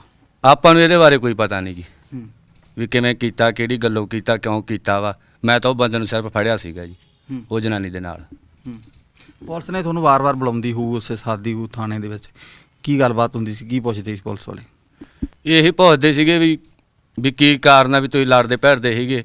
ਬਾਲਾ ਤਾਂ ਉਹ ਮੈਨੂੰ ਕਹਿ ਦਿੰਦੀ ਮੈਂ ਤੁਹਾਨੂੰ ਤਲਾਕ ਹੀ ਦੇਣਾ ਵਾ, ਤਲਾਕ ਦੇਣਾ ਵਾ, ਤਲਾਕ ਦੇਣਾ ਵਾ। ਖੀਰ ਕੇਸ ਕਰਕੇ ਮੈਂ ਉਹਨੂੰ ਆਪਦੇ ਪੇਕੀ ਛੱਡਿਆ ਸੀ ਉਹਦੇ ਆਪ। ਉੱਥੇ ਪੇਕੀ ਜੋ ਕੁਛ ਹੋਇਆ ਜੀ ਉਹਦੇ ਪੇਕੀ ਹੋਇਆ, ਉਹਦੀ ਮਾਂ ਨੂੰ ਵੀ ਪਤਾ, ਉਹਦੀ ਭੈਣ ਨੂੰ ਵੀ ਪਤਾ। ਉਹ ਅੱਗੇ ਵੀ ਉਹ ਜਦੋਂ 25 ਦਿਨ ਕਿਤੇ ਲਾ ਕੇ ਆਈ ਆ, ਉਹ ਆਪਦੀ ਛੋਟੀ ਭੈਣ ਨੂੰ ਜਵਾਕ ਫੜਾ ਕੇ ਗਈ ਉਹ। ਉਦੋਂ ਵੀ ਇਹਨਾਂ ਨੂੰ ਮਾਵਾਂ ਧੀਆਂ ਨੂੰ ਰਾਤ ਨੂੰ ਫੋਨ ਲਾਉਂਦੀ ਸੀ, ਉਦੋਂ ਵੀ ਇਹਨਾਂ ਨੇ ਮੇਰੇ ਨਾਲ 420 ਖੇਡੀ ਆ। ਉਦੋਂ ਵੀ ਇਹਨਾਂ ਨੂੰ ਮਾਵਾਂ ਧੀਆਂ ਨੂੰ ਪਤਾ ਸੀਗਾ, ਤੇ ਹੁਣ ਵੀ ਇਹਨਾਂ ਨੂੰ ਮਾਵਾਂ ਧੀਆਂ ਨੂੰ ਪਤਾ ਜੀ। ਹੁਣ ਵੀ ਇਹਨਾਂ ਦੇ ਮਾਵਾਂ ਧੀਆਂ ਨੂੰ ਜਵਾਕ ਛੱਡ ਕੇ ਕੋਲੇ ਗਈ ਇਹ ਰਾਤ ਨੂੰ ਉੱਠ ਕੇ। ਜੋ ਕੁਛ ਪਤਾ ਇਹਨਾਂ ਨੂੰ ਪਤਾ, ਸਾਨੂੰ ਇਹਦੇ ਬਾਰੇ ਕੁਛ ਨਹੀਂ ਪਤਾ ਜੀ। 25 ਦਿਨ ਲਾ ਕੇ ਆਈ ਆ, ਇੱਥੋਂ ਜਾ ਕੇ ਪੇਕੀ ਲਾ ਕੇ ਆਈ ਆ? ਇਹ ਇੱਥੋਂ ਇੱਕ ਦਿਨ ਪਹਿਲਾਂ ਜਾ ਵੜੀ ਜੀ ਉਹ, ਲੰਗਿਆਂ ਨੇ ਰਾਤ ਰਹੀ ਜਾ ਕੇ ਪੇਕੀ ਆਪਦੇ। ਦੂਜੇ ਦਿਨ ਆਪਦੀ ਭੈਣ ਨੂੰ ਜਵਾਕ ਛੱਡ ਕੇ ਫੇਰ ਗਈ ਹੈ ਜੀ ਉਹ। ਕਿੱਥੇ ਗਈ? ਇਹ ਨਹੀਂ ਪਤਾ ਜੀ ਕਿੱਥੇ ਲਾ ਕਿੰਨੇ ਦਿਨ ਕੇ। ਗਈ? ਹਾਂਜੀ, 25 ਦਿਨ ਲਾਪਤਾ ਸੀ? ਹਾਂਜੀ, ਪਤਾ ਨਹੀਂ ਕਿੱਥੇ ਗਈ ਆ, ਕਿਵੇਂ ਗਈ ਆ, ਕਿਹਦੇ ਨਾਲ ਗਈ ਆ, ਆਪਾਂ ਨੂੰ ਇਹਦੇ ਬਾਰੇ ਤੁਹਾਨੂੰ ਕੋਈ ਪਤਾ ਲੱਗ ਗਿਆ ਸੀ ਵੀ 25 ਦਿਨ ਹੋ ਗਏ ਗਾਇਬ ਆ? ਹਾਂਜੀ। ਲੱਭਣ ਦੀ ਕੋਸ਼ਿਸ਼ ਕੀਤੀ ਤੁਸੀਂ ਜਾਂ ਸਹੁਰਿਆਂ ਨੇ? ਅਸੀਂ ਤਾਂ ਨਹੀਂ ਗਏ ਜੀ। ਤੁਹਾਨੂੰ ਦੱਸਤਾ ਸੀ ਉਹਨਾਂ ਨੇ? ਕੀ ਸਹੁਰਿਆਂ ਨੇ ਜੀ? ਉਹਨਾਂ ਤਾਂ ਉਹਨਾਂ ਦੇ ਕੋਲੇ ਗਈ ਹੈ ਤੇ ਉਹਨਾਂ ਦੇ ਕੋਲੇ ਆ ਗਈ ਜੀ ਉਹ। ਨਹੀਂ, ਉਹ ਤੁਹਾਨੂੰ ਵੈਸੇ ਦੱਸਤਾ ਸੀ ਵੀ ਆਪਣੀ ਹਰਪ੍ਰੀਤ ਕੌਰ ਇੰਨੇ ਦਿਨ ਹੋ ਗਏ ਗਾਇਬ ਆ, ਘਰੇ ਲੱਭਦੀ ਨਹੀਂ? ਹਾਂ ਦੱਸਤਾ ਸੀ ਉਹਨਾਂ ਨੇ। ਤੁਸੀਂ ਜਾਂ ਸਹੁਰੇ ਤੁਹਾਡੇ ਪੁਲਿਸ ਵਾਲਿਆਂ ਕੋਲੇ ਗਏ ਵੀ ਆਹ ਕਹਾਣੀ ਆ, ਆਹ ਗੱਲਬਾਤ ਆ? ਅਸੀਂ ਗਏ ਸੀਗੇ ਜੀ ਤੇ ਚੌਂਕੀ ਦੇ ਵਿੱਚ ਲਿਖਾਇਆ ਸੀਗਾ ਆਪਦਾ ਵੀ ਕੱਲ ਨੂੰ ਕੋਈ ਗੱਲਬਾਤ ਹੋ ਗਈ, ਸਾਡੇ ਤੇ ਕੋਈ ਹੱਬ ਦੱਬ ਨਾ ਹੋਵੇ। ਖੀਰੀ ਉਹ 20-25 ਦਿਨ ਲਾ ਕੇ ਜਨਾਨੀ ਉਹ ਆਪਦੇ ਪੇਕੀ ਆ ਗਈ। ਫਿਰ ਲੈ ਆਇਆ ਤੂੰ ਇੱਥੇ? ਹਾਂਜੀ, ਫਿਰ ਦੋਵਾਂ ਪਿੰਡਾਂ ਦੀ ਪੰਚਾਇਤ ਸੀਗੀ, ਲੰਗਿਆਂ ਦੀ ਤੇ ਸਾਡੇ ਪਿੰਡ ਦੀ, ਮੈਂ ਲੈ ਆਇਆ ਸੀਗਾ ਜੀ। ਫਿਰ ਤਾਂ ਬਾਅਦ ਚ ਕੋਈ ਗੱਲਬਾਤ ਨਹੀਂ ਹੋਈ ਉਸ ਬਾਅਦ ਚ ਤਾਂ ਗੱਲਬਾਤ ਮੇਰੇ ਨਾਲ ਜਨਾਨੀ ਦੋ ਕਹਿੰਦੀ ਮੈਂ ਰਹਿਣਾ ਹੀ ਨਹੀਂਗਾ, ਮੈਂ ਛੱਡ ਆਇਆ ਸੀ ਉਹਨੂੰ। ਫਿਰ ਮੈਂ ਕਿਹਾ ਜੇ ਨਹੀਂ ਰਹਿਣਾ ਤਾਂ ਫਿਰ ਜਾ ਵੜਾ। ਨਿੱਤ ਕਲੇਸ਼ ਰਹਿੰਦਾ ਜੀ, ਤੜਕੇ ਹੱਥ ਨੇ ਨਿੱਤ ਕਲੇਸ਼ ਰਹਿੰਦਾ ਜੀ। ਮੈਂ ਛੱਡਿਆ ਸੀ ਜਦੋਂ ਬਣਦੀ ਨਹੀਂ ਸੀ, ਕਲੇਸ਼ ਰਹਿੰਦਾ ਸੀ, ਫਿਰ ਕਿਉਂ ਨਹੀਂ ਤੁਸੀਂ ਪਹਿਲਾਂ ਸਮਝੌਤਾ ਕਰ ਲਿਆ, ਨਿਬੇੜ ਲਈ ਗੱਲਬਾਤ? ਤਲਾਕ ਦੀ ਗੱਲ ਕਹਿੰਦੀ ਸੀ, ਤਲਾਕ ਲੈਣਾ, ਤਲਾਕ ਕਿਉਂ ਨਹੀਂ ਲੈ ਲਿਆ ਫਿਰ ਦੋਨਾਂ ਜਣਿਆਂ ਨੇ? ਉਹ ਕਹਿੰਦੀ ਮੈਂ ਤਲਾਕ ਦਵਾ ਦੇਣਾ ਜੀ। ਉਦੋਂ ਸੀਜ਼ਨ ਚੱਲ ਪਿਆ ਸੀਗਾ, ਸਰਪੰਚ ਕਹਿੰਦਾ ਵੀ ਮੇਰਾ ਸੀਜ਼ਨ ਲੰਘ ਜਾਂਦੇ ਕੋਈ ਨਹੀਂ, ਤਲਾਕ ਦਵਾ ਦੂੰਗਾ ਮੈਂ। ਤਲਾਕ ਕਾਹਦੇ ਦਵਾਉਣੇ ਸੀ? ਉਦੋਂ ਉਹਦੀ ਮੌਤ ਹੋ ਗਈ ਜੀ। ਜਿਹੜਾ ਬੰਦਾ ਹੁਣ ਫੜਿਆ ਗਿਆ, ਉਹ ਕਤਲ ਦਾ ਕਾਰਨ ਵੀ ਹੁਣ ਪਤਾ ਲੱਗਿਆ ਵੀ ਆਹ ਕਾਰਨ ਸੀ, ਕੋਈ ਉਹਦੀ ਭੈਣ ਦਾ ਰੌਲਾ ਸੀ, ਉਸ ਤਰ੍ਹਾਂ ਕਰਕੇ ਉਹਨੇ ਕਤਲ ਕੀਤਾ, ਰੰਜਿਸ਼ ਤਹਿਤ ਕੀਤਾ। ਤੁਹਾਨੂੰ ਕਿਤੇ ਸ਼ੱਕ ਨਹੀਂ ਹੋਇਆ ਵੀ ਆਹ ਬੰਦਾ ਇੱਥੇ ਆਇਆ ਸੀ ਇੱਕ ਵਾਰ, ਮੈਂ ਘਰੇ ਉਹਨੂੰ ਫੜਿਆ, ਇਹ ਬੰਦਾ ਵੀ ਕਤਲ ਕਰ ਸਕਦਾ? ਨਹੀਂ, ਆਪਾਂ ਨੂੰ ਇਹਦੇ ਬਾਰੇ ਕੋਈ ਪਤਾ ਨਹੀਂ ਸੀਗਾ ਜੀ ਵੀ ਇਹਨੇ ਕੀਤਾ ਜਾਂ ਨਹੀਂ ਕੀਤਾ ਗਾ। ਇਹਦੇ ਬਾਰੇ ਮੈਨੂੰ ਕੋਈ ਪਤਾ ਨਹੀਂ ਸੀਗਾ। ਮੈਨੂੰ ਤਾਂ ਹੁਣ ਪਤਾ ਲੱਗਾ ਜਦੋਂ ਬੰਦਾ ਫੜਿਆ ਗਿਆ ਵੀ ਹਾਂ ਠੀਕ ਹੈ ਇਹਨੇ ਕੀਤਾ ਵਾ, ਉਹਨੇ ਆਪ ਮੰਨਿਆ ਵਾ ਵੀ ਮੈਂ ਕਤਲ ਕੀਤਾ ਵਾ। ਨਹੀਂ, ਆਪਾਂ ਨੂੰ ਇਹਦੇ ਬਾਰੇ ਕੋਈ ਪਤਾ ਨਹੀਂ ਸੀ ਵੀ ਇਹਨੇ ਮਾਰੀ ਆ ਜਾਂ ਕਿਹਨੇ ਮਾਰੀ ਆ ਕਿਹਨੇ ਨਹੀਂ, ਇਹਦੇ ਬਾਰੇ ਆਪਾਂ ਨੂੰ ਕੋਈ ਪਤਾ ਨਹੀਂ ਸੀਗਾ ਜੀ। ਇਹ ਹੁਣ ਕੁਝ ਪਤਾ ਲੱਗਿਆ ਵੀ ਉਹ ਕਿਹੜੇ ਤਰੀਕੇ ਫੜਿਆ ਗਿਆ, ਉਹ ਕਿਵੇਂ ਫੜਿਆ ਗਿਆ? ਨਹੀਂ ਇਹ ਮੈਨੂੰ ਨਹੀਂ ਪਤਾ ਕਿਵੇਂ ਫੜਿਆ ਗਿਆ ਇਹ। ਇਨਸਾਫ ਮਿਲ ਗਿਆ? ਤੁਹਾਨੂੰ ਲੱਗਦਾ ਵੀ ਤੁਹਾਨੂੰ ਇਨਸਾਫ ਮਿਲ ਗਿਆ? ਹਾਂਜੀ ਹਾਂ, ਮੈਨੂੰ ਤਾਂ ਇਨਸਾਫ ਮਿਲਣਾ ਚਾਹੀਦਾ ਜੀ। ਵੇਖ ਲਓ ਮੈਂ ਤਾਂ ਗਰੀਬ ਬੰਦਾ, ਮੇਰੀ ਮਾਤਾ ਲਈ ਵੇਖ ਲਓ, ਮੇਰੇ ਤਾਂ 50-60 ਹਜ਼ਾਰ ਰੁਪਈਆ ਵੀ ਲਵਾਤਾ ਇਹਨਾਂ ਨੇ ਤੇ ਨੱਕਾ ਸਾਡੇ ਤੇ ਝੂਠਾ ਪਰਚਾ ਪਾਈ ਬੈਠੇ। ਜਿਹੜੇ ਖੱਜਲ ਖਰਾਬ ਹੋਏ ਉਹ ਵੱਖਰੀ ਗੱਲ ਆ ਜੀ। ਗੱਡੀ ਕਰਾ ਕੇ ਲੈ ਕੇ ਜਾਂਦਾ ਹੁੰਦਾ ਸੀ ਮਾਤਾ ਨੂੰ ਮੈਂ। ਹੁਣ ਬੱਚੇ ਤੇਰੇ 2 ਨਿਆਣੇ ਆ, ਮਾਸੂਮ ਬੱਚੇ ਆ, ਉਹਨਾਂ ਦਾ ਕੀ ਬਣਿਆ? ਉਹਨਾਂ ਨੂੰ ਤਾਂ ਮੈਂ ਲੈ ਆਉਂਗਾ ਜੀ, ਕੋਈ ਨਾ ਗੱਲ ਨਹੀਂ, ਲੈ ਆਉਂਗਾ ਮੈਂ, ਪਰ ਮੈਂ ਲਿਆਉਂਗਾ ਉਹਨਾਂ ਟਾਈਮ ਜਿੰਨਾ ਟਾਈਮ ਮੇਰਾ ਘਰ-ਬਾਰ ਨਹੀਂ ਬਾਰੇ। ਕੋ ਮਾਂ ਮੇਰੀ ਸੰਭਾਲ ਨਹੀਂ ਸਕਦੀ, ਮੈਂ ਕੰਮ ਤੇ ਵੀ ਜਾ ਸਕਦਾ। ਜੇ ਮੈਂ ਕੰਮ ਤੇ ਨਾ ਗਿਆ ਫਿਰ ਮੈਂ ਭੁੱਖਾ ਮਰੂੰਗਾ ਜੀ। ਪਰ ਬੱਚੇ ਉਦੋਂ ਮੈਂ ਲਿਆਉਂਗਾ ਜਦੋਂ ਮੇਰਾ ਘਰ-ਬਾਰ ਕੋਈ ਬਣ ਗਿਆ, ਵੱਜ ਗਿਆ, ਉਦੋਂ ਲਿਆਉਂਗਾ ਜੀ, ਮੈਂ ਲਿਆਉਂਗਾ ਜ਼ਰੂਰ। ਲੱਗਦਾ ਬੱਚੇ ਆ ਜਾਣਗੇ ਇਹਨਾਂ ਕੁਝ ਹੋਣ ਤੋਂ ਬਾਅਦ? ਲੈ ਕੇ ਆਵਾਂਗੇ ਜੀ ਬੱਚੇ ਹੀ। ਗੱਲਬਾਤ ਹੋਈ ਹੈ ਕਿਤੇ ਬੱਚਿਆਂ ਹਾਂਜੀ ਨਾਲ? ਹਾਂ, ਲਊਗੇ ਬੱਚੇ, ਉਹ ਕਹਿੰਦੀ ਮੈਂ ਦੇ ਦੂੰਗੀ ਬੱਚੇ। ਬੱਚਿਆਂ ਨਾਲ ਗੱਲਬਾਤ ਹੋਈ ਹੈ ਕਿਤੇ? ਨਹੀਂ ਬੱਚਿਆਂ ਨਾਲ ਨਹੀਂ ਗੱਲਬਾਤ ਹੋਈ ਜੀ ਕਦੇ। ਛੋਟੇ ਆ ਜਵਾਕ ਵੀ, ਮੁੰਡਾ ਵੀ ਛੋਟਾ ਤੇ ਕੁੜੀ ਵੀ ਛੋਟੀ ਹੈ ਜੀ। ਨਾ ਹੀ ਮੈਂ ਕਦੇ ਗਿਆ ਹਾਂ ਜੀ। ਨਾ ਹੀ ਹੋਣ ਦਿੰਦੀ ਸੀ ਗੱਲ ਬਾਈ ਉਹ ਸਾਡੀ। ਤਾਂ ਦਰਸ਼ਕੋ, ਇਹ ਜਗਤਾਰ ਸਿੰਘ ਆ ਜੀ ਦੀ ਧਰਮ ਪਤਨੀ ਦੀ ਪਿਛਲੇ ਸਾਲ ਬੀਤੇ ਵਰੇ ਮੌਤ ਹੋਈ ਆ। 306 ਧਾਰਾ ਤਹਿਤ ਇਹਨਾਂ ਤੇ ਮਾਮਲਾ ਦਰਜ ਕੀਤਾ ਗਿਆ। 1 ਸਾਲ ਬੀਤਣ ਤੋਂ ਬਾਅਦ ਇਸੇ ਪਿੰਡ ਦਾ ਇੱਕ ਆਰੋਪੀ ਗ੍ਰਿਫਤਾਰ ਕੀਤਾ ਗਿਆ, ਜਿਸ ਨੇ ਪੁਲਿਸ ਦੇ ਦੱਸਣ ਮੁਤਾਬਕ ਉਸਨੇ ਲੰਗਿਆਣਾ ਪਿੰਡ ਦੇ ਵਿੱਚ ਕਿਸੇ ਰੰਜਿਸ਼ ਤਹਿਤ ਹਰਪ੍ਰੀਤ ਕੌਰ ਦਾ ਕਤਲ ਕੀਤਾ ਸੀ। ਤਾਂ ਦਰਸ਼ਕੋ, ਇਸੇ ਪਿੰਡ ਨੱਥੂ ਵਾਲਾ ਗਰਬੀ ਤੋਂ ਮੌਜੂਦਾ ਬਲਾਕ ਸਮਿਤੀ ਮੈਂਬਰ ਜੋ ਜਸਵੀਰ ਸਿੰਘ ਸਾਡੇ ਨਾਲ ਨੇ। ਤੁਸੀਂ ਬਾਜੀ ਇਸ ਮਾਮਲੇ ਤੋਂ ਸ਼ੁਰੂ ਤੋਂ ਲੈ ਕੇ ਜੁੜੇ ਰਹੇ ਹੋ, ਕਿ ਮਾਮਲਾ ਕੀ ਸੀ ਸ਼ੁਰੂ ਤੋਂ ਲੈ ਕੇ ਹੁਣ ਤੱਕ ਗੱਲ ਕਰੀ ਤਾਂ? ਮਾਮਲਾ ਇਸ ਪ੍ਰਕਾਰ ਸੀਗਾ ਕਿ ਇਹ 1 ਮਹੀਨਾ ਪਹਿਲਾਂ ਇਹ ਲੜਕੀ ਜਿਹਦੀ ਡੈਥ ਹੋਈ ਆ, ਮਤਲਬ ਆਪਣੇ ਸਹੁਰੇ ਆਪਣੇ ਪੇਕੇ ਚਲੀ ਗਈ ਆ। ਉੱਥੇ ਥੋੜ੍ਹਾ ਜਿਹਾ ਮਤਲਬ ਇਹ ਗਲਤ ਸੀ ਕੁੜੀ, ਗਲਤ ਹੋਣ ਦੇ ਕਰਕੇ ਤੇ ਪਿੰਡ ਵਾਲੇ ਵੀ ਥੋੜ੍ਹਾ ਜਿਹਾ ਇਹ ਚੀਜ਼ ਨੂੰ ਨਫ਼ਰਤ ਮੰਨਦੇ ਸੀ। ਸਰਪੰਚ ਵਗੈਰਾ, ਪਿੰਡ ਦੇ ਸਰਪੰਚ ਵਗੈਰਾ ਜਿਹੜੇ ਲੰਗਿਆਣੇ ਦੇ ਜੋ, ਹਾਂਜੀ, ਤੇ ਉਹਨਾਂ ਨੇ ਵੀ ਸਾਰਾ ਇਹ ਚੀਜ਼ਾਂ ਦਾ ਸਾਰਿਆਂ ਨੂੰ ਇਹ ਚੀਜ਼ ਦਾ ਪਤਾ ਸੀਗਾ। ਲੇਕਿਨ ਸਾਨੂੰ ਇਹ ਪਰਿਵਾਰ ਨੂੰ ਬਿਲਕੁਲ ਨਹੀਂ ਪਤਾ ਸੀ ਵੀ ਇਹ ਕੋਈ ਕੌਣ ਕਰਾ ਦੇਗਾ ਇਹ ਹਰਕਤ, ਕੌਣ ਨਹੀਂ। 12-1 ਵਜੇ ਘਰੋਂ ਲੈ ਕੇ ਗਏ, ਇਹਨਾਂ ਨੂੰ ਬਦਨਾਮ ਕਰ ਰਹੇ ਸੀ ਵੀ ਉਹਦੇ ਸੱਸ ਔਰ ਮੁੰਡਾ ਆਏ ਆ। ਉਹ ਛੋਟੀ ਬੱਚੀ ਤੋਂ ਵੀ ਘੁਮਾਉਂਦੇ ਸੀਗੇ ਤੇ ਲੇਕਿਨ ਥਾਣੇਦਾਰ ਨੇ ਕਿਹਾ ਵੀ ਨਹੀਂ, ਮੈਂ ਇਹ ਤੋਂ ਬਿਆਨ ਨਹੀਂ ਲੈਣਾ, ਨਾਬਾਲਗ ਬੱਚਾ ਇਹ ਤੋਂ ਮੈਂ ਬਿਆਨ ਲੈ ਕੇ ਕੀ ਕਰੂੰਗਾ। ਤੇ ਉਹ ਫਿਰ ਮੁੜ ਕੇ ਉਹਨੇ ਥਾਣੇਦਾਰ ਨੇ ਵੀ ਇਹ ਨਹੀਂ ਕਿਹਾ। ਤੇ ਇਹਨਾਂ ਤੇ ਵੈਸੇ ਦੋਸ਼ ਇਹ ਹੀ ਲਾਇਆ ਵੀ ਰਾਤ ਨੂੰ 12 ਵਜੇ ਇਹ ਦੋਨੋਂ ਮਾਂ ਪੁੱਤ ਆਏ। ਜਗਤਾਰ ਦੇ ਸਹੁਰੇ ਪਿੰਡ ਤੋਂ ਜਗਤਾਰ ਤੇ ਉਹਦੀ ਸੱਸ ਲੈਣ ਗਏ ਆ? ਹਾਂ, ਲੈਣ ਗਏ ਆ ਤੇ ਲੈ ਕੇ ਮੁੜ ਕੇ ਉਦੋਂ ਬਾਅਦ ਉਹ ਘਰੇ ਨਹੀਂ ਆਏ ਵੀ ਮਾਰੀ ਗਈ ਆ, ਤਾਂ ਕਰਕੇ। ਜਦ ਕਿ ਇਹਨਾਂ ਨੂੰ ਵਿਚਾਰਿਆਂ ਨੂੰ ਬਿਲਕੁਲ ਇਹ ਚੀਜ਼ ਦਾ ਨਹੀਂ ਪਤਾ ਗਾ। ਸਾਡੇ ਪਿੰਡ 'ਚੋਂ ਕਿਸੇ ਬੱਚੇ ਤੋਂ ਵੀ ਕਵਾ ਲਓ, ਇਹ ਇਹੋ ਜਿਹੇ ਮੰਨ ਲਓ ਹੈ ਨਹੀਂ ਗੇ ਨਾ। ਇਹਨਾਂ ਨੂੰ ਤਾਂ ਕਦੇ ਕੁੱਤੇ ਦੇ ਸੋਟੀ ਨਹੀਂ ਮਾਰੀ ਤੇ ਕਿੱਥੋਂ ਮਾਰ ਦੇਣਗੇ। ਤੇ ਉਹਦੇ ਵਿੱਚ ਉਹਨਾਂ ਮਤਲਬ ਪਿੰਡ ਵਾਲਿਆਂ ਨੇ ਵੀ ਵਿੱਚ ਉਦੋਂ ਉਸ ਟਾਈਮ ਕਿਹਾ ਸੀਗਾ ਵੀ ਪਿੰਡ ਦੇ ਸਰਪੰਚ ਨੇ ਵੀ ਹੋਰ ਸਾਰਿਆਂ ਕਈ ਜਿਹੜੇ ਮੋਹਤਵਾਰ ਬੰਦੇ ਸੀ ਕਹਿੰਦੇ ਸੀ ਵੀ ਇਹ ਪਿੰਡ ਦੇ ਵਿੱਚ ਇਹ ਬਦਨਾਮੀ ਕਰਾਉਂਦੀ ਸੀ, ਹੋਰ ਵੀ ਮਤਲਬ ਇਹਨੇ ਲੜਕੀਆਂ ਜਾਂ ਮਤਲਬ ਹੋਰ ਵੀ ਘਰ ਖਰਾਬ ਕਰਨੇ ਸੀ, ਇਸ ਕਰਕੇ ਵੀ ਅਸੀਂ ਇਹਨੂੰ ਮਰਵਾਇਆ। ਉਸ ਟਾਈਮ ਤਾਂ ਉਹਨਾਂ ਨੇ ਇਹ ਬਿਆਨ ਦਿੱਤਾ ਸੀ। ਹੁਣ ਤਾਂ ਵੈਸੇ ਹੀ ਸੱਚਾਈ ਹੋ ਗਈ। ਸਾਡੇ ਪਿੰਡੋਂ ਹੀ ਇੱਕ ਬੰਦਾ ਜਿਹੜਾ ਹੈਗਾ ਉਹ ਮਤਲਬ ਆ ਗਿਆ, ਮੂਹਰੇ ਸਾਹਮਣੇ ਆ ਗਿਆ, ਉਹ ਮੰਨ ਵੀ ਗਿਆ ਵੀ ਮੈਂ ਮਾਰੀ ਆ। ਲੇਕਿਨ ਉਹ ਜੋ ਇਹਨਾਂ ਨਾਲ ਉਹ ਝੂਠ ਤੂਫਾਨ ਕਹਿ ਰਿਹਾ, ਉਹਨਾਂ ਦੀ ਉਦੋਂ ਪਹਿਲਾਂ ਇੱਕ ਲੜਕੀ ਮਤਲਬ ਫਰਾਰ ਹੋ ਗਈ ਸੀ, ਮਤਲਬ ਚਲੀ ਗਈ ਸੀ ਕਿਸੇ ਨੇ ਮਾਰੀ ਆ। ਹਾਂਜੀ, ਤੇ ਉਹ ਕਹਿੰਦੇ ਵੀ ਇਹਨਾਂ ਨੇ ਇਹ ਮਤਲਬ ਉਹ ਚੀਜ਼ ਇਹਨਾਂ ਨੇ ਕਰਾਈ ਆ। ਲੇਕਿਨ ਇਹ ਵਿਚਾਰੇ ਉਹ ਚੀਜ਼ ਨੂੰ ਬਿਲਕੁਲ ਅਨਟੱਚ ਆ, ਕੋਈ ਇਹਨਾਂ ਨੂੰ ਪਤਾ ਨਹੀਂ ਉਹ ਚੀਜ਼ ਦਾ। ਹਾਂਜੀ, ਇਹ ਨਹੀਂ ਜਿਹੜੀ ਹਰਪ੍ਰੀਤ ਕੌਰ ਦੀ ਜਦੋਂ ਮੌਤ ਹੁੰਦੀ ਹੈ ਇਹਨਾਂ ਨੂੰ ਫਿਰ ਪਤਾ ਲੱਗਦਾ, ਉਹਦੀ ਮੌਤ ਤੋਂ ਬਾਅਦ ਉਹਦੀ ਡੈੱਡ ਬੋਡੀ ਕਿੱਥੋਂ ਮਿਲਦੀ ਹੈ ਜੀ? ਡੈੱਡ ਬੋਡੀ ਉਹਦੇ ਉੱਥੇ ਆਪਣਾ ਬੱਸ ਸਟੈਂਡ ਤੇ ਉਹਦਾ ਘਰ ਹੈ ਇਸ ਪਾਸੇ ਆ। ਜਦੋਂ ਆਪਾਂ ਇੱਧਰ ਨੂੰ ਆਪਣੇ ਪਿੰਡ ਨੂੰ ਆਈਏ ਇੱਧਰ ਨੂੰ ਤਾਂ ਉਹਨਾਂ ਦਾ ਘਰ ਹੈਗਾ ਖੱਬੇ ਹੱਥ, ਨਾ ਸੱਜੇ ਹੱਥ। ਤੇ ਇਹ ਜੋ ਖੱਬੇ ਹੱਥ ਇੱਕ ਪੁਰਾਣਾ ਹੌਸਪੀਟਲ ਸੀਗਾ, ਮਤਲਬ ਪਹਿਲਾਂ ਦਾ ਡੰਗਰਾਂ ਵਾਲਾ ਦਾ, ਤੋਂ ਢਹਿ ਢੂਆ ਜਿਹਾ ਸੀ, ਉਸ ਦੇ ਵਿੱਚੋਂ ਲਾਸ਼ ਮਿਲੀ ਆ। ਇੱਕ ਉਹਨਾਂ ਮਤਲਬ ਫਰਜ਼ੀ ਆ ਉੱਦਾਂ ਹੀ ਕਿਸੇ ਤੋਂ ਲਿਖਾ ਕੇ ਲਿਖਿਆ ਵੀ ਇਹ ਮੈਨੂੰ ਫਲਾਣੇ ਬੰਦੇ ਨੇ ਮਾਰਿਆ, ਇਹਦਾ ਜਗਤਾਰ ਦਾ ਨਾਂ ਲੈ ਕੇ। ਜਦ ਕਿ ਜਗਤਾਰ ਨੂੰ ਲਿਖਣਾ ਵੀ ਨਹੀਂ ਆਉਂਦਾ, ਉਹ ਅੰਗੂਠਾ ਲਾਉਂਦਾ, ਅਨਪੜ੍ਹ ਆ ਉਹ, ਅੰਗੂਠਾ ਲਾਉਂਦਾ ਉਹਦਾ। ਤੇ ਕੋਈ ਉਹਨੂੰ ਪਤਾ ਹੀ ਨਹੀਂ ਗਾ ਮਤਲਬ ਇਸ ਚੀਜ਼ ਦਾ ਵੀ ਲਿਖਣ ਦਾ ਪੜ੍ਹਨ ਦਾ। ਉਹ ਲਿਖਿਆ ਮੁੜ ਕੇ ਉਹਦੇ ਵੀ ਪੈਨ ਦੀ ਵੀ ਉਹ ਕਰਾਈ ਆ ਉਹ, ਲੇਕਿਨ ਨਹੀਂ ਉਹਦੇ ਵਿੱਚ ਉਹ ਮਤਲਬ ਇਹਦਾ ਕੁਛ ਨਹੀਂ ਆ। ਉਹਨਾਂ ਨੇ ਆਪ ਹੀ ਲਿਖ ਕੇ ਉਹਦੇ ਮਰਨ ਤੋਂ ਬਾਅਦ ਕਿਤੇ ਹੱਥ 'ਚ ਫੜਾਇਆ ਉਹ ਪੇਪਰ ਜੋ ਵੀ ਉਹ ਕਿਹਦੇ ਵੱਲੋਂ ਲਿਖੀ ਗਈ ਸੀ? ਜੋ ਉਹਦੇ ਉਹਨਾਂ ਵੱਲੋਂ ਹੀ ਲਿਖੀ ਗਈ ਸੀ ਵੀ ਸਾਨੂੰ ਉਹ ਮਾਰ ਕੇ ਗਏ ਵੇ ਆ। ਜਾਣੀ ਹਰਪ੍ਰੀਤ ਕੌਰ ਦੀ ਲਿਖਤ ਬਣਾਈ ਸੀ? ਲਿਖਤ ਬਣਾਈ ਸੀ ਹਰਪ੍ਰੀਤ ਕੌਰ। ਕਿਹੜੇ ਹਾਲਾਤਾਂ 'ਚ ਲਾਸ਼ ਮਿਲੀ ਜੀ? ਹਾਲਾਤਾਂ 'ਚ ਇਹੀ ਸੀ ਮਤਲਬ ਉਹ ਉੱਦਾਂ ਵੇਖਣ ਨੂੰ ਤਾਂ ਉੱਤੋਂ ਸੱਟ ਨਹੀਂ ਸੀ ਲੱਗਦੀ ਕੋਈ ਵੀ, ਜਿਵੇਂ ਜ਼ਖਮ ਵਗੈਰਾ ਉਹ ਚੀਜ਼ ਨਹੀਂ ਲੱਗਦੀ ਸੀ। ਐਂ ਲੱਗਦਾ ਸੀ ਜਿਵੇਂ ਕਿਤੇ ਇਹਨੇ ਕੋਈ ਦਾਰੂ ਦੂਰੂ ਪੀਤੀ ਹੋਵੇ ਜਾਂ ਕੋਈ ਹੋਰ ਸਪਰੇਅ ਵਗੈਰਾ ਖਾਧੀ ਹੋਵੇ। ਪਰ ਉਹਦਾ ਜੋ ਪੋਸਟਮਾਰਟਮ ਦੀ ਰਿਪੋਰਟ ਆਈ ਆ ਉਹ ਸੱਟ ਸੀ, ਮਣਕਾ ਟੁੱਟਿਆ ਹੋਇਆ। ਹੁਣ ਮੇਰੇ ਖਿਆਲ ਇਹ ਬੰਦਾ ਵੀ ਜੋ ਮੰਨਿਆ ਅਜੇ ਇਹਦਾ ਕਲੀਅਰ ਮੈਨੂੰ ਪਤਾ ਨਹੀਂ ਗਾ, ਵੈਸੇ ਕਹਿੰਦਾ ਵੀ ਸੱਬਲ ਮੈਂ ਮਾਰੀ ਆ। ਮਤਲਬ ਉੱਥੇ ਮੰਨ ਗਿਆ, ਇਹਨੇ ਬਿਆਨ ਬੂਨ ਦੇ ਹੁਣ 1 ਸਾਲ ਬਾਅਦ ਉਹ ਵਿਅਕਤੀ ਦੇਖੋ ਜਿਹਦਾ ਸ਼ਾਇਦ ਉਹ ਪਿੰਡ 'ਚ ਹੀ ਘੁੰਮਦਾ ਰਿਹਾ ਹੋਵੇ, ਪਹਿਲਾਂ ਪਿੰਡ 'ਚ ਪੂਰਾ 1 ਸਾਲ ਪੂਰਾ ਪਿੰਡ 'ਚ ਘੁੰਮਦਾ ਹੀ ਰਿਹਾ। ਕਿਸੇ ਨੂੰ ਕੋਈ ਸ਼ੱਕ ਸ਼ੁਦਾ ਨਹੀਂ ਸੀ ਵੀ ਇਹ ਬੰਦਾ ਮਾਰ ਸਕਦਾ? ਨਾ ਜੀ ਨਾ, ਕਿਸੇ ਨੂੰ ਜਦੋਂ ਕੋਈ ਇਹਨਾਂ ਨਾਲ ਹੈ ਹੀ ਨਹੀਂ ਸੀ, ਤਲੁਕਾਤ ਹੀ ਨਹੀਂ ਸੀ ਆਪਸ ਵਿੱਚ। ਕੋਈ ਜੇ ਤਾਂ ਹੋਵੇ ਕੋਈ ਲੜਾਈ ਝਗੜੇ ਦਾ ਜਾਂ ਕੋਈ ਪਹਿਲਾਂ ਦਾ ਕੋਈ ਹੋਵੇ ਫਿਰ ਤਾਂ ਹੁੰਦਾ ਵੀ ਆਪਾਂ ਨੂੰ ਵੀ ਯਾਰ ਵੀ ਫਲਾਣੇ ਬੰਦੇ ਨੇ ਮਾਰਿਆ ਹੋਊਗੀ ਜਾਂ ਨਾਲ ਹੋਊਗਾ, ਕਿਉਂਕਿ ਇਹਨਾਂ ਨੂੰ ਕੋਈ ਇਹਨਾਂ ਨਾਲ ਕੋਈ ਲੜਾਈ ਨਹੀਂ ਸੀ, ਕੋਈ ਪੜ੍ਹਾਈ ਨਹੀਂ ਸੀ ਆਪਸ ਵਿੱਚ, ਮਤਲਬ ਕੋਈ ਇਹੋ ਜਿਹਾ ਚੱਕਰ ਨਹੀਂ ਸੀ। ਵੈਸੇ ਵੀ ਉਹ ਦੂਜੇ ਘਰਾਂ 'ਚੋਂ ਇਹ ਤਾਂ ਸਾਡੇ ਘਰਾਂ 'ਚੋਂ ਖਾਸ ਮਤਲਬ। ਹੁਣ ਕਿਸ ਤਰ੍ਹਾਂ 1 ਸਾਲ ਬਾਅਦ ਜਿਹੜਾ ਇਹ ਨਵਾਂ ਮੋੜ ਆਇਆ ਜੀ, ਕਿਸ ਤਰ੍ਹਾਂ ਜਿਹੜਾ ਅਸਲ ਕਤਲ ਕਿਸ ਤਰ੍ਹਾਂ ਲੱਭਿਆ? ਇਹ ਫੋਨ ਤੋਂ ਪਤਾ ਲੱਗਾ ਜੀ। ਇਹ ਫੋਨ ਦਾ ਉਹ ਮੁੰਡੇ ਨੇ ਕਿਤੇ ਜਿਹੜੇ ਨੇ ਕਿਸੇ ਨੂੰ ਕਹਿਦਾ ਵੀ ਸਾਡੇ ਤਾਂ ਸਾਲ ਭਰ ਦੇ ਮਾਰੇ ਬੰਦੇ ਵੀ ਮਤਲਬ ਪਤਾ ਨਹੀਂ ਚੱਲਦਾ। ਉਹ ਬੰਦੇ ਨੇ ਕਿਤੇ ਕਹਿਤਾ ਵੀ ਇਦਾਂ ਕਰਕੇ ਇਹਨੇ ਬੰਦੇ ਨੇ ਕਿਹਾ। ਉਹ ਆਪਾਂ ਨੂੰ ਵੀ ਇਹ ਵੀ ਨਹੀਂ ਪਤਾ ਵੀ ਕਿਹੜਾ ਬੰਦਾ। ਉਹ ਪੇਪਰ 'ਚ ਵੀ ਖਬਰ ਲੱਗੀ ਆ, ਤੁਸੀਂ ਵੀ ਸ਼ਾਇਦ ਪੜ੍ਹੀ ਹੋਊਗੀ, ਉਹ ਜੀਤ ਦੇ ਵਿੱਚ ਵੀ ਆ, ਸ਼ਾਇਦ ਜਗਬਾਣੀ 'ਚ ਵੀ ਆ। ਤੇ ਉਹ ਬੰਦੇ ਤੋਂ ਉਹਨਾਂ ਨੇ ਜਦੋਂ ਕਹਿਤਾ ਤੇ ਉਹ ਬੰਦੇ ਨੇ ਜਾ ਕੇ ਕਿਹਾ ਵੀ ਉਹ ਆਹ ਮੁੰਡਾ ਆ ਜਿਹੜਾ ਕਹਿੰਦਾ ਵੀ ਸਾਡਾ ਸਾਲ ਭਰ ਦੇ ਕਤਲ ਕੀਤੇ ਵੀ ਕਿਸੇ ਨੂੰ ਨਹੀਂ ਪਤਾ ਲੱਗਾ। ਜਿਹਨੇ ਹਰਪ੍ਰੀਤ ਕੌਰ ਨੂੰ ਮਾਰਿਆ ਪਤਾ ਲੱਗਿਆ? ਹਾਂਜੀ। ਹੁਣ ਪੁਲਿਸ ਨੂੰ ਅਰੈਸਟ ਕਰ ਲੇਗਾ ਬੰਦਾ ਜੀ? ਹਾਂਜੀ, ਅਰੈਸਟ ਕਰ ਲਿਆ ਉਸ ਬੰਦੇ ਨੂੰ, ਫੜ ਲਿਆ, ਗ੍ਰਿਫਤਾਰ ਕਰ ਲਿਆ? ਹਾਂਜੀ ਕਰ ਲਿਆ ਗ੍ਰਿਫਤਾਰ। ਲੱਗਦਾ ਕਿ ਇਸ ਪਰਿਵਾਰ ਨੂੰ ਇਨਸਾਫ ਮਿਲ ਗਿਆ, ਸਹੀ ਬੰਦਾ ਕਤਲ ਫੜਿਆ ਗਿਆ ਜੀ? ਬਿਲਕੁਲ ਸਹੀ ਗੱਲ ਆ।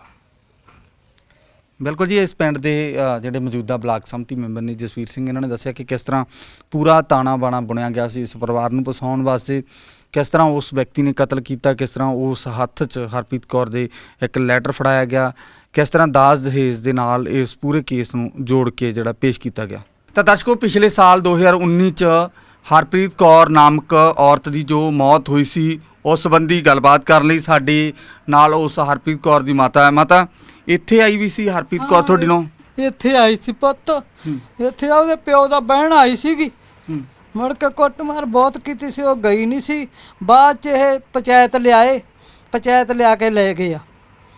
6 ਦਿਨ ਰਹੀ ਆ ਮੇਰੀ ਕੁੜੀ ਅੰਦਰ, ਤਾੜ ਕੇ ਕੁੱਟੀ ਆ। ਬੁਰਾ ਹਾਲ ਮੇਰੀ ਕੁੜੀ ਦਾ ਕੀਤਾ, ਨਾਲੇ ਜਵਾਕ ਦੱਸਦੇ ਆ ਕੁੜੀ ਨੂੰ ਸਾਰਾ ਪਤਾ ਹੈ ਵੀ ਬੁਰਾ ਹਾਲ ਕੀਤਾ ਮੇਰੀ ਕੁੜੀ ਦਾ। ਮੇਰੀ ਕੁੜੀ ਚੱਲ ਅਸੀਂ ਕਹਿਤਾ ਸਰਪੰਚ ਨੂੰ ਵੀ, ਸਰਪੰਚ ਲੈ ਗਿਆ ਸੀ ਆਪਦੀ ਜ਼ਿੰਮੇਵਾਰੀ ਤੇ। ਮੈਂ ਕਿਹਾ ਬਾਈ ਜਿਵੇਂ ਲੱਗਿਆ ਉਵੇਂ ਮੇਰੀ ਧੀ ਨੂੰ ਘੱਲ ਦੇ। ਅੱਛਾ, ਉਹ ਕਹਿੰਦੀ ਵੀ ਮੈਂ ਅੰਕਲ ਜਵਾਕ ਨਹੀਂ ਲਿਜਾਣੇ, ਮੈਂ ਜਵਾਕ ਛੱਡਣੇ ਆ। ਉਹ ਕਹਿੰਦਾ ਵੀ ਜਵਾਕ ਲਿਜਾਣੇ ਪੈਣਗੇ ਨਾਲ। ਉਹਨੇ ਬੱਸ ਤੇ ਚੜਾਤੀ ਆ, ਕੁੜੀ ਇੱਥੇ ਆ ਗਈ ਆ। ਉਦੋਂ ਮੁੜ ਕੇ ਕੋਈ ਨਹੀਂ ਆਇਆ ਗਿਆ ਗਾ। ਫਿਰ 10 ਕੁ ਦਿਨਾਂ ਪਿੱਛੋਂ ਆਇਆ ਪ੍ਰਾਹੁਣਾ, ਆ ਕੇ ਕੁੱਟਮਾਰ ਕਰਕੇ ਗਿਆ। ਫਿਰ ਵੀ ਅਸੀਂ ਚੁੱਪ ਕਰ ਗਏ ਹੈਂ। ਫਿਰ ਉਹ ਰਾਤ ਨੂੰ ਆਇਆ 11 ਵਜੇ। ਉਹਦੇ ਵੀ ਸਾਨੂੰ ਕਹਿੰਦਾ ਵੀ ਮੈਂ ਮਾਰ ਕੇ ਤੁਹਾਡੇ ਬਾਰ 'ਚ ਸਿੱਟਣੀ ਆ। ਤੜਕੇ ਨੂੰ ਉਹ ਫੇਰ ਆਇਆ, ਉਹਦੇ ਵੀ ਉਹ ਕਹਿੰਦਾ ਮੈਂ ਬਾਰ 'ਚ ਸਿੱਟਣੀ ਤੁਹਾਡੇ ਮਾਰ ਕੇ। ਪ੍ਰਾਹੁਣੇ ਦੀ ਗੱਲ ਆ ਸਾਰੀ, ਪ੍ਰਾਹੁਣਾ ਤੇ ਸੱਸ ਆ, ਹੋਰ ਕੋਈ ਸਾਨੂੰ ਪਤਾ ਨਹੀਂ ਗਾ। ਸਾਡਾ ਤਾਂ ਉਹੋ ਹੀ ਆ। ਨਹੀਂ, ਕੁੜੀ ਇੱਥੇ ਆਈ ਹੋਈ ਸੀ ਹਰਪ੍ਰੀਤ, ਜਿੱਦਾਂ ਉਹ ਕਹਿੰਦਾ ਸੀ ਪ੍ਰਾਹੁਣਾ ਮੈਂ ਮਾਰ ਦੇਣਾ? ਹਾਂ, ਇੱਥੇ ਆਈ ਵੀ ਸੀਗੀ। ਇੱਥੇ ਆਈ ਸੀ, ਇੱਥੇ ਘਰੇ ਆ ਕੇ ਕਹਿ ਕੇ ਗਿਆ, ਸਾਨੂੰ ਕੁੱਟ ਕੇ ਗਿਆ, ਨਾਲੇ ਘਰੇ ਆ ਕੇ ਕਹਿ ਕੇ ਗਿਆ ਵੀ ਮੈਂ ਮਾਰ ਕੇ ਤੁਹਾਡੇ ਬਾਹਰ 'ਚ ਸਿੱਟੂੰਗਾ। ਆ ਉਹਦੇ ਜਵਾਕ ਆ, ਨਾ ਉਹਨਾਂ ਨੇ ਸੱਟ ਫੱਟੀ ਵੇਖੀ ਆ, ਨਾ ਉਹ ਮਰੀ ਤੋਂ ਆਏ, ਨਾ ਭੋਗ ਤੇ ਆਏ, ਨਾ ਬਹਿਣ ਆਏ, ਨਾ ਉਹਨਾਂ ਨੇ ਸੱਥਰ ਵਿਛਾਇਆ, ਨਾ ਸਾਡੇ ਘਰੇ ਕੋਈ ਇੱਥੋਂ ਦਾ ਸਰਪੰਚ ਆਇਆ ਬਹਿਣ ਜਿਹੜਾ ਲਗਿਆ ਸੀ। 4 ਵਾਰੀ ਤੋਰੀ ਸੀ ਸਰਪੰਚਾਂ ਦੇ ਨਾਲ, ਤੇ ਨਾ ਉੱਥੋਂ ਦਾ ਸਰਪੰਚ ਆਇਆ ਬਹਿਣ। ਸਾਡੇ ਮੱਥੇ ਨਹੀਂ ਲੱਗੇ, ਨਾ ਉਹਨਾਂ ਨੇ ਜਵਾਕ ਵੇਖੇ ਆ। ਜਵਾਕ ਢਿੱਲੇ ਮਿਸੇ ਹੋ ਜਾਂਦੇ। ਮੈਂ ਸਰਪੰਚ ਕੋਲੇ ਫੋਨ ਕਰਦੀ ਆ ਵੀ ਬਾਈ ਜਵਾਕ ਢਿੱਲੇ ਆ, ਤੇ ਸਰਪੰਚ ਕਹਿੰਦਾ ਕੋਈ ਨਹੀਂ ਇਲਾਜ ਕਰਾ ਲਾ, ਕੋਈ ਨਹੀਂ ਇਲਾਜ ਕਰਾ ਲਾ। ਆਹ ਗੱਲ ਮੈਨੂੰ ਕਹਿ ਦਿੰਦੇ ਆ। ਸਾਲ ਹੋ ਗਿਆ ਮੇਰੀ ਧੀ ਦਾ ਕੁਛ ਨਹੀਂ ਬਣਿਆ। ਤੇ ਮੇਰੇ ਨਾ ਮੇਰੇ ਮੁੰਡਾ ਹੈ ਤੇ ਨਾ ਮੇਰੇ ਬੰਦਾ ਹੈ। ਮੇਰਾ ਰੋੜਿਆਂ ਤੇ ਘਰ ਪਾਇਆ ਵੇ, ਮੈਂ ਉਹਦਾ ਨਿਵਾਹ ਕਰਦੀ। ਤੇ ਮੈਨੂੰ ਜਿਹੜੇ ਕੋਈ ਸੌਦਾ ਬਣਦਾ ਉਹ ਪੁੱਤ ਦੇ ਕੇ ਜਾਂਦਾ। ਮੇਰੀ ਪੰਜੀ ਦੀ ਕਮਾਈ ਨਹੀਂ ਆਉਂਦੀ। ਅਸੀਂ ਮਾਵਾਂ ਧੀਆਂ, ਇੱਕ ਮੇਰੀ ਕੁੜੀ ਕੁਆਰੀ ਆ, 3 ਮੇਰੀਆਂ ਕੁੜੀਆਂ ਸੀ, ਇੱਕ ਮੇਰੀ ਕੁੜੀ ਲੱਖੇ ਵਿਆਹੀ ਆ। ਇਹ ਮਾਤਾ ਜਿਹੜੇ ਬੱਚੇ ਆ ਛੋਟੇ ਛੋਟੇ, ਇਹ ਬੱਚੇ ਉਹਨਾਂ ਦੇ ਹੀ ਆ ਜੀ। ਉਹ ਕੁੜੀ ਦੇ ਬੱਚੇ ਆ, ਉਹਨਾਂ ਦੇ ਆ ਬੱਚੇ। ਜਿਹੜੀ ਕੁੜੀ ਦੀ ਮੌਤ ਹੋਈ? ਹਾਂ, ਜਿਹੜੀ ਕੁੜੀ ਦੀ ਮੌਤ ਹੋਈ ਆ। ਇਹ ਮਾਸੂਮ ਬੱਚੇ, ਇਹਨਾਂ ਦਾ ਕੀ ਬਣੂਗਾ? ਇੱਥੋਂ ਪਿਆ ਅਸੀਂ ਤਾਂ ਮੁੰਡਾ ਵੇਖਿਆ, ਤੇ ਅਸੀਂ ਤਾਂ ਰਾਤ ਨੂੰ ਸਾਨੂੰ ਜਾਗ ਆਈ ਆ। ਉਦੋਂ ਪਿਸ਼ਾਬ ਕਰਨਾ ਸੀ, ਉੱਠੀਆਂ ਉਦੋਂ ਅਸੀਂ ਵੇਖੀ ਆ। ਸਾਨੂੰ ਨਹੀਂ ਪਤਾ ਉਹ ਆਪ ਗਈ ਆ, ਤੇ ਸਾਨੂੰ ਨਹੀਂ ਪਤਾ ਪੁੱਤ ਲਗਾਏ ਆ। ਇਹ ਨਹੀਂ ਮੈਨੂੰ ਸਾਨੂੰ ਪਤਾ, ਸਾਨੂੰ ਤਾਂ ਨੀਂਦ ਆਈ ਸੀ, ਸਾਨੂੰ ਤਾਂ ਪਤਾ ਨਹੀਂ ਕੋਈ। ਇਹ ਨਹੀਂ ਮੈਂ ਕਹਿ ਸਕਦੀ ਨਾ ਮੈਨੂੰ ਪਤਾ ਵੀ ਲਗਾਏ ਆ ਤੇ ਨਾ ਮੈਨੂੰ ਪਤਾ ਵੀ ਗਈ ਆ। ਜਿਹੜੀ ਗੱਲ ਦਾ ਮੈਨੂੰ ਪਤਾ ਮੈਂ ਤਾਂ ਸੱਚੀ ਬੋਲੂੰਗੀ, ਮੈਂ ਤਾਂ ਸੱਚ ਬੋਲਦੀ ਆ ਤੇ ਹੋਰ ਮੇਰੀ ਕਿਸੇ ਨਾਲ ਕੋਈ ਵਿੜੋ ਨਹੀਂ, ਕਿਸੇ ਨਾਲ ਮੈਂ ਲੜੀ ਨਹੀਂ ਤੁਹਾਡੀ ਬੋਲੀ। ਧੀ ਦੀ ਮੌਤ ਮਾਤਾ ਇਸ ਲੰਗਿਆਂ ਨੇ ਪਿੰਡ 'ਚ ਹੋਈ ਹੈ ਜਾਂ ਨੱਥੂ ਵਾਲੇ ਹੋਈ, ਕਿੱਥੇ ਹੋਈ ਹੈ? ਨਹੀਂ ਉਹ ਹੱਥ ਪਤਾਲਾ ਸਾਹਮਣੇ ਇੱਥੋਂ ਖੜਿਆ ਨੂੰ ਜਿਹਦਾ ਹੱਥ ਪਤਾਲ ਉੱਥੇ ਹੋਈ ਆ। ਤੇ 11 ਵਜੇ ਸਾਨੂੰ ਪਤਾ ਲੱਗਾ ਕੁੜੀ ਮਾਰ ਕੇ ਤੇ ਐਂ ਤਾਂ ਮਾਰ ਕੇ ਤੇ ਐਂ ਬਹਾਈ ਵੀ ਸੀਗੀ ਗੋਠ ਚ ਲਾ ਕੇ ਕੁੜੀ। ਉਹ ਫੋਟੋ ਹੁਣ ਅਸੀਂ ਉਹਨਾਂ ਨੂੰ ਦੇ ਬੈਠੇ, ਫੋਟੋ ਸੀਗੀ, ਫੋਟੋ ਮੈਂ ਅੱਜ ਵੀ ਕਿਸੇ ਨੂੰ ਬਹੁਤ ਪੁੱਛੀ ਆ, ਫੋਟੋ ਮਿਲਦੀ ਨਹੀਂ ਹੁਣ ਉਹ। ਤੇ ਉਹ ਹੈ ਤਾਂ ਹੈਗੀ ਥਾਣੇ ਚ, ਕਹਿੰਦੇ ਸੀ ਦੇ ਦਿਆਂਗੇ ਅਸੀਂ, ਉਹਦੇ ਦੁਕਾਨਾਂ ਨਹੀਂ ਸੀ ਖੁੱਲੀਆਂ, ਨਹੀਂ ਸੀ ਕਰਾ ਕੇ ਦੇਣੀ ਸੀ ਕਾਪੀ, ਤੇ ਉਹ ਕਹਿੰਦੇ ਸੀ ਕੋਈ ਨਹੀਂ ਮਾਤਾ ਮੋੜ ਦਿਆਂਗੇ। ਉਹ ਵੀ ਇੱਥੋਂ ਵੇਖ ਕੇ ਗਏ ਆ ਬਿਆਨ। ਤੁਹਾਨੂੰ ਕਿਹਦੇ ਤੇ ਸ਼ੱਕ ਆ ਮਾਤਾ ਤੁਹਾਡੀ ਧੀ ਦੇ? ਸਾਨੂੰ ਤਾਂ ਬਸ ਉਹਨਾਂ ਤੇ, ਦੋਨਾਂ ਤੇ, ਕਿਹਨਾਂ ਤੇ? ਪ੍ਰਾਹੁਣੇ ਤੇ, ਪ੍ਰਾਹੁਣੇ ਤੇ ਸੱਸ ਤੇ ਸ਼ੱਕ ਆ, ਹੋਰ ਸਾਨੂੰ ਕਿਸੇ ਤੇ ਨਹੀਂ। ਪ੍ਰਾਹੁਣਾ ਕਾਹਤੋਂ ਮਾਰੂਗਾ ਮਾਤਾ? ਪ੍ਰਾਹੁਣਾ ਨੂੰ ਕੀ ਫਾਇਦਾ ਮਾਰਨ ਦਾ? ਪਤਾ ਨਹੀਂ ਭਾਈ, ਕਹਿੰਦਾ ਰਿਹਾ ਕੁੱਟਮਾਰ ਕਰਦਾ ਰਿਹਾ, ਇਹ ਨਹੀਂ ਮੈਂ ਫਿਰ ਜੇ ਉਹਨਾਂ ਨੇ ਨਹੀਂ ਮਾਰੀ ਉਹ ਪਤਾ ਆ ਸਕਦੇ ਸੀਗੇ ਕਿਉਂ? ਉਹ ਆ ਨਹੀਂ ਸਕਦੇ, ਉਹਨਾਂ ਦੇ ਪੋਤੇ ਪੋਤੀਆਂ ਮਸਾਂ ਜਵਾਕ ਵੇਖਿਆ। ਆਹ ਮੇਰੇ ਆਪ ਦੇ ਵੀ ਪੁੱਤ ਹੈ ਨਹੀਂਗਾ, ਇਹ ਮਸਾਂ ਜਵਾਕ ਵੇਖਿਆ ਉਹਨਾਂ ਨੇ ਆ ਕੇ ਵੇਖਿਆਗਾ। ਜਵਾਕਾਂ ਦਾ ਮੂੰਹ ਨਹੀਂ ਵੇਖਿਆ ਉਹਨਾਂ ਨੇ ਆ ਕੇ। ਉਹ ਆਉਂਦੇ ਕੋਈ ਰਿਸ਼ਤੇਦਾਰ ਹੀ ਆਉਂਦਾ, ਕੋਈ ਭੂਆ ਫੁੱਫੜ ਹੀ ਆਉਂਦਾ, ਕੋਈ ਮੈਂ ਸਾਰਿਆਂ ਦੇ ਨਾਂ, ਕਿਸੇ ਦਾ ਮੈਂ ਨਾਂ ਨਹੀਂ ਲਿਖਾਇਆ, ਇੱਕ ਸੱਸ ਤੇ ਇੱਕ ਪ੍ਰਾਹੁਣਾ। ਤੁਹਾਨੂੰ ਉਹਨਾਂ ਤੇ ਸ਼ੱਕ ਸੀ? ਉਹਨਾਂ ਤੇ ਹੀ ਆ ਬਸ, ਸਾਨੂੰ ਤਾਂ ਉਹਨਾਂ ਤੇ ਹੀ ਆ, ਹੋਰ ਕਿਸੇ ਤੇ ਨਹੀਂ ਪੁੱਤ। ਜਿੱਥੇ ਮੈਥੋਂ ਮਰਜ਼ੀ ਖਵਾ ਲਓ, ਬਸ ਸਾਨੂੰ ਤਾਂ ਉਹਨਾਂ ਤੇ ਸ਼ੱਕ ਆ, ਪ੍ਰਾਹੁਣੇ ਤੇ ਸੱਸ ਤੇ। ਧੀ ਜਦੋਂ ਆਉਂਦੀ ਸੀ ਇੱਥੇ ਗੱਲਬਾਤ ਕਰਦੀ ਸੀ, ਕੀ ਦੱਸਦੀ ਸੀ ਮਾਤਾ? ਵੈਸੇ ਤਾਂ ਲੰਮਾ ਟਾਈਮ ਤੁਹਾਡੇ ਕੋਲੇ ਰਹੀ ਆ, ਜਦੋਂ ਮੌਤ ਹੋਈ ਕੀ ਕਹਿੰਦੀ ਸੀ ਤੁਹਾਨੂੰ? ਉਹ ਐਂ ਕਹਿੰਦੀ ਮੈਂ ਔਖੀ ਬਹੁਤ ਆ, ਮੈਨੂੰ ਕੁੱਟਮਾਰ ਬਹੁਤ ਕਰਦੇ ਆ, ਮੇਰੇ ਪਿਓ ਨਾਲ ਕਹਿੰਦੇ ਮਾੜੀ ਆ। ਮੈਂ ਆਪਦੇ ਪਿਓ ਨਾਲ ਮਾੜਾ ਕੋਈ ਹੋਊਗਾ ਵੀ ਮੈਂ ਨਹੀਂ ਮੰਮੀ, ਮੈਂ ਤਾਂ ਹੁਣ ਉਹਨੇ ਹੁਣ ਵਿਆਹ ਮੰਗੇ ਸੀਗੇ ਤਲਾਕ ਜਿਹਨੂੰ ਕਹਿੰਦੇ ਹੁੰਦੇ ਆ, ਵੀ ਮੈਂ ਤਲਾਕ ਲੈਣੇ ਮੰਮੀ, ਮੈਂ ਤੇਰੇ ਘਰੇ ਦਿਨ ਕੱਢ ਲੂੰਗੀ, ਮੈਂ ਕੋਈ ਹੋਰ ਨਹੀਂ ਕਰਨਾ, ਮੈਂ ਕਿਤੇ ਨਹੀਂ ਜਾਣਾ, ਮੈਂ ਆਪਦੇ ਜਵਾਕ ਪਾਲਣੇ, ਤੇਰੇ ਨਾਲ ਜਵਾਕ ਪਾਲ ਲੂੰਗੀ। ਹੁਣ ਉਹ ਤਲਾਕ ਮੰਗਦੀ ਸੀਗੀ। ਹਾਂ ਵੀ ਮੇਰੇ ਪਿਓ ਨਾਲ ਜਦੋਂ ਮੈਨੂੰ ਗੱਲ ਨਹੀਂ ਕਹਿੰਦੇ ਤੂੰ ਆਪਦਾ ਪਿਓ ਨਾਲ ਮਾੜੀ ਸੀ, ਤੂੰ ਆਪਦਾ ਪਿਓ ਮਾਰਤਾ, ਤੂੰ ਆਪਦੇ ਪਿਓ ਨਾਲ ਮਾੜੀ ਸੀ। ਜਦੋਂ ਮੈਂ ਪਤਾ ਲੈਣ ਆਉਂਦੀ ਸੀ ਉਦੋਂ ਕਹਿੰਦੇ ਸੀ ਤੂੰ ਉੱਥੇ ਮਾੜੇ ਕੰਮ ਮਾਰੀ ਚੱਲੀ ਆ ਆਪਦੇ ਪਿਓ ਕੋਲੇ। ਇਹੋ ਹੀ ਸੀ ਗੱਲ ਬਾਈ ਜੀ, ਹੋਰ ਕੋਈ ਗੱਲ ਨਹੀਂ। ਇਹ ਮਾਸੂਮ ਬੱਚੇ ਫਿਰ ਤੁਹਾਡੇ ਕੋਲ ਹੀ ਰਹਿੰਦੇ ਹੁਣ? ਹਾਂ ਸਾਡੇ ਕੋਲੇ ਹੀ ਰਹਿੰਦੇ ਆ, ਸਾਲ ਹੋ ਗਿਆ ਉਹਨਾਂ ਨੇ, ਉਹ ਨਹੀਂ ਆਏਗੇ ਬਸ। ਨਾ ਉਹਨਾਂ ਨੇ ਕਿਹਾ ਵੀ ਸਾਨੂੰ ਦੇ ਦਿਓ ਜਵਾਕ, ਨਾ ਉਹ ਵੇਖਣ ਆਏ, ਨਾ ਕੋਈ ਲੀੜਾ ਨਾ ਲੱਤਾ, ਤੇਰੇ ਮੇਰੇ ਵਰਗੇ ਲੀੜੇ ਦਿੰਦੇ ਆ ਹੁਣ ਵੀ ਕੁੜੀਆਂ ਨੂੰ ਕਿਸੇ ਨੂੰ ਲੈ ਕੇ ਦਿੱਤਾ ਛੂਟ ਵਿਚਾਰੀ। ਨੱਥੂ ਵਾਲੇ ਗਰਬੀ ਤੋਂ ਮਾਤਾ ਇੱਕ ਹੋਰ ਮੁੰਡੇ ਨੂੰ ਗ੍ਰਿਫਤਾਰ ਕੀਤਾ ਗਿਆ ਜਿਹਨੇ ਕਤਲ ਮੰਨਿਆ ਵੀ ਹੈ ਕਿ ਮੈਂ ਕਤਲ ਕੀਤਾ, ਸਹੀ ਫੜਿਆ ਗਿਆ ਜੀ? ਨਹੀਂ ਸਾਨੂੰ ਨਹੀਂ ਪਤਾ ਜੀ, ਉਹਦਾ ਨਹੀਂ ਸਾਨੂੰ ਕੋਈ ਪਤਾ ਗਾ। ਅਸੀਂ ਤਾਂ ਬਸ ਉਹਨਾਂ ਤੇ, ਸਾਨੂੰ ਤਾਂ ਸ਼ੱਕ ਆ, ਸਾਨੂੰ ਤਾਂ ਹੋਰ ਕਿਸੇ ਤੇ ਨਹੀਂ, ਉਹਨਾਂ ਤੇ ਆ ਬਸ। ਸਾਨੂੰ ਤਾਂ ਪ੍ਰਾਹੁਣੇ ਤੇ ਆ, ਜਦੋਂ ਕਹਿੰਦਾ ਸੀਗਾ ਮੈਂ ਬਾਹਰ 'ਚ ਸਿੱਟ ਕੇ ਜਾਣੀ, ਮਾਰ ਕੇ ਸਿੱਟ ਕੇ ਜਾਣੀ, ਫਿਰ ਸਾਨੂੰ ਤਾਂ ਹੁਣ ਉਹਨਾਂ ਤੇ। ਸੱਸ ਕਹਿੰਦੀ ਸੀ ਮਾਰ ਇਹਨੂੰ, ਕੋਟੇ ਦੀ ਲੱਤ ਤੋੜ ਦੇ, ਇਹਦੀ ਲੱਤ ਤੋੜ ਦੇ ਜਦੋਂ ਕਰਦੀ ਸੀਗੀ। ਅਸੀਂ ਗੌਗਾ ਨਹੀਂ ਕੀਤਾ ਵੀ ਚੱਲ ਕੋਈ ਨਾ ਪੁੱਤ, 6 ਸਾਲ ਹੋ ਗਏ ਵਿਆਹੀ ਨੂੰ, ਐਂ ਥੋੜ੍ਹਾ ਅਗਲੇ ਕਹਿੰਦੇ ਕਮਾਉਂਦੇ ਨਹੀਂ ਹੁੰਦੇ, ਕਹਿੰਦੇ ਹੁੰਦੇ ਆ। ਹੁਣ ਸਾਨੂੰ ਕੀ ਪਤਾ ਵੀ ਉਹਨਾਂ ਨੇ ਕਮਾ ਹੀ ਲੈਣਾ। ਹੁਣ ਮਾਤਾ ਉਹ ਤਾਂ ਮਰਨ ਵਾਲੀ ਵਿਚਾਰੀ ਮਰ ਗਈ, ਇਸ ਜਾਨ ਤੋਂ ਚਲੀ ਗਈ, ਚਾਹੇ ਕੁਛ ਵੀ ਬਣਿਆ, ਪਰ ਇਹ ਮਾਸੂਮ ਬੱਚਿਆਂ ਦਾ ਕੀ ਬਣੂਗਾ? ਹੁਣ ਜਵਾਕਾਂ ਦਾ ਕੀ ਬਣੂਗਾ, ਮੇਰੀ ਜ਼ਿੰਦਗੀ ਦਾ ਕੀ ਪਤਾ। ਆਪਦੇ ਜਵਾਕ ਲਿਜਾਣ ਤੇ ਮੇਰੇ ਨਾਲ ਆਪਦਾ ਭਾਈ, ਆਪਦਾ ਜਿਵੇਂ ਤੁਸੀਂ ਕਹੋਗੇ ਉਵੇਂ ਮੈਂ ਕਰੂੰਗੀ। ਕਹਿੰਦੀ ਮੈਂ ਤਾਂ ਉਹਨਾਂ ਨੇ ਫੜਾਉਣਾ, ਉਹਨਾਂ ਨੂੰ ਕੁਛ ਨਾ ਕੁਛ ਹੱਥ ਲੱਗਣ। ਮੇਰੀ ਧੀ ਵੀ 16 ਸਾਲਾਂ ਪਿੱਛੋਂ ਮੈਂ ਲਈ ਸੀ, ਮੇਰਾ ਪੁੱਤ ਵੀ ਉਹੀ ਸੀ, ਮੇਰੀ ਧੀ ਵੀ ਉਹੀ ਸੀਗੀ।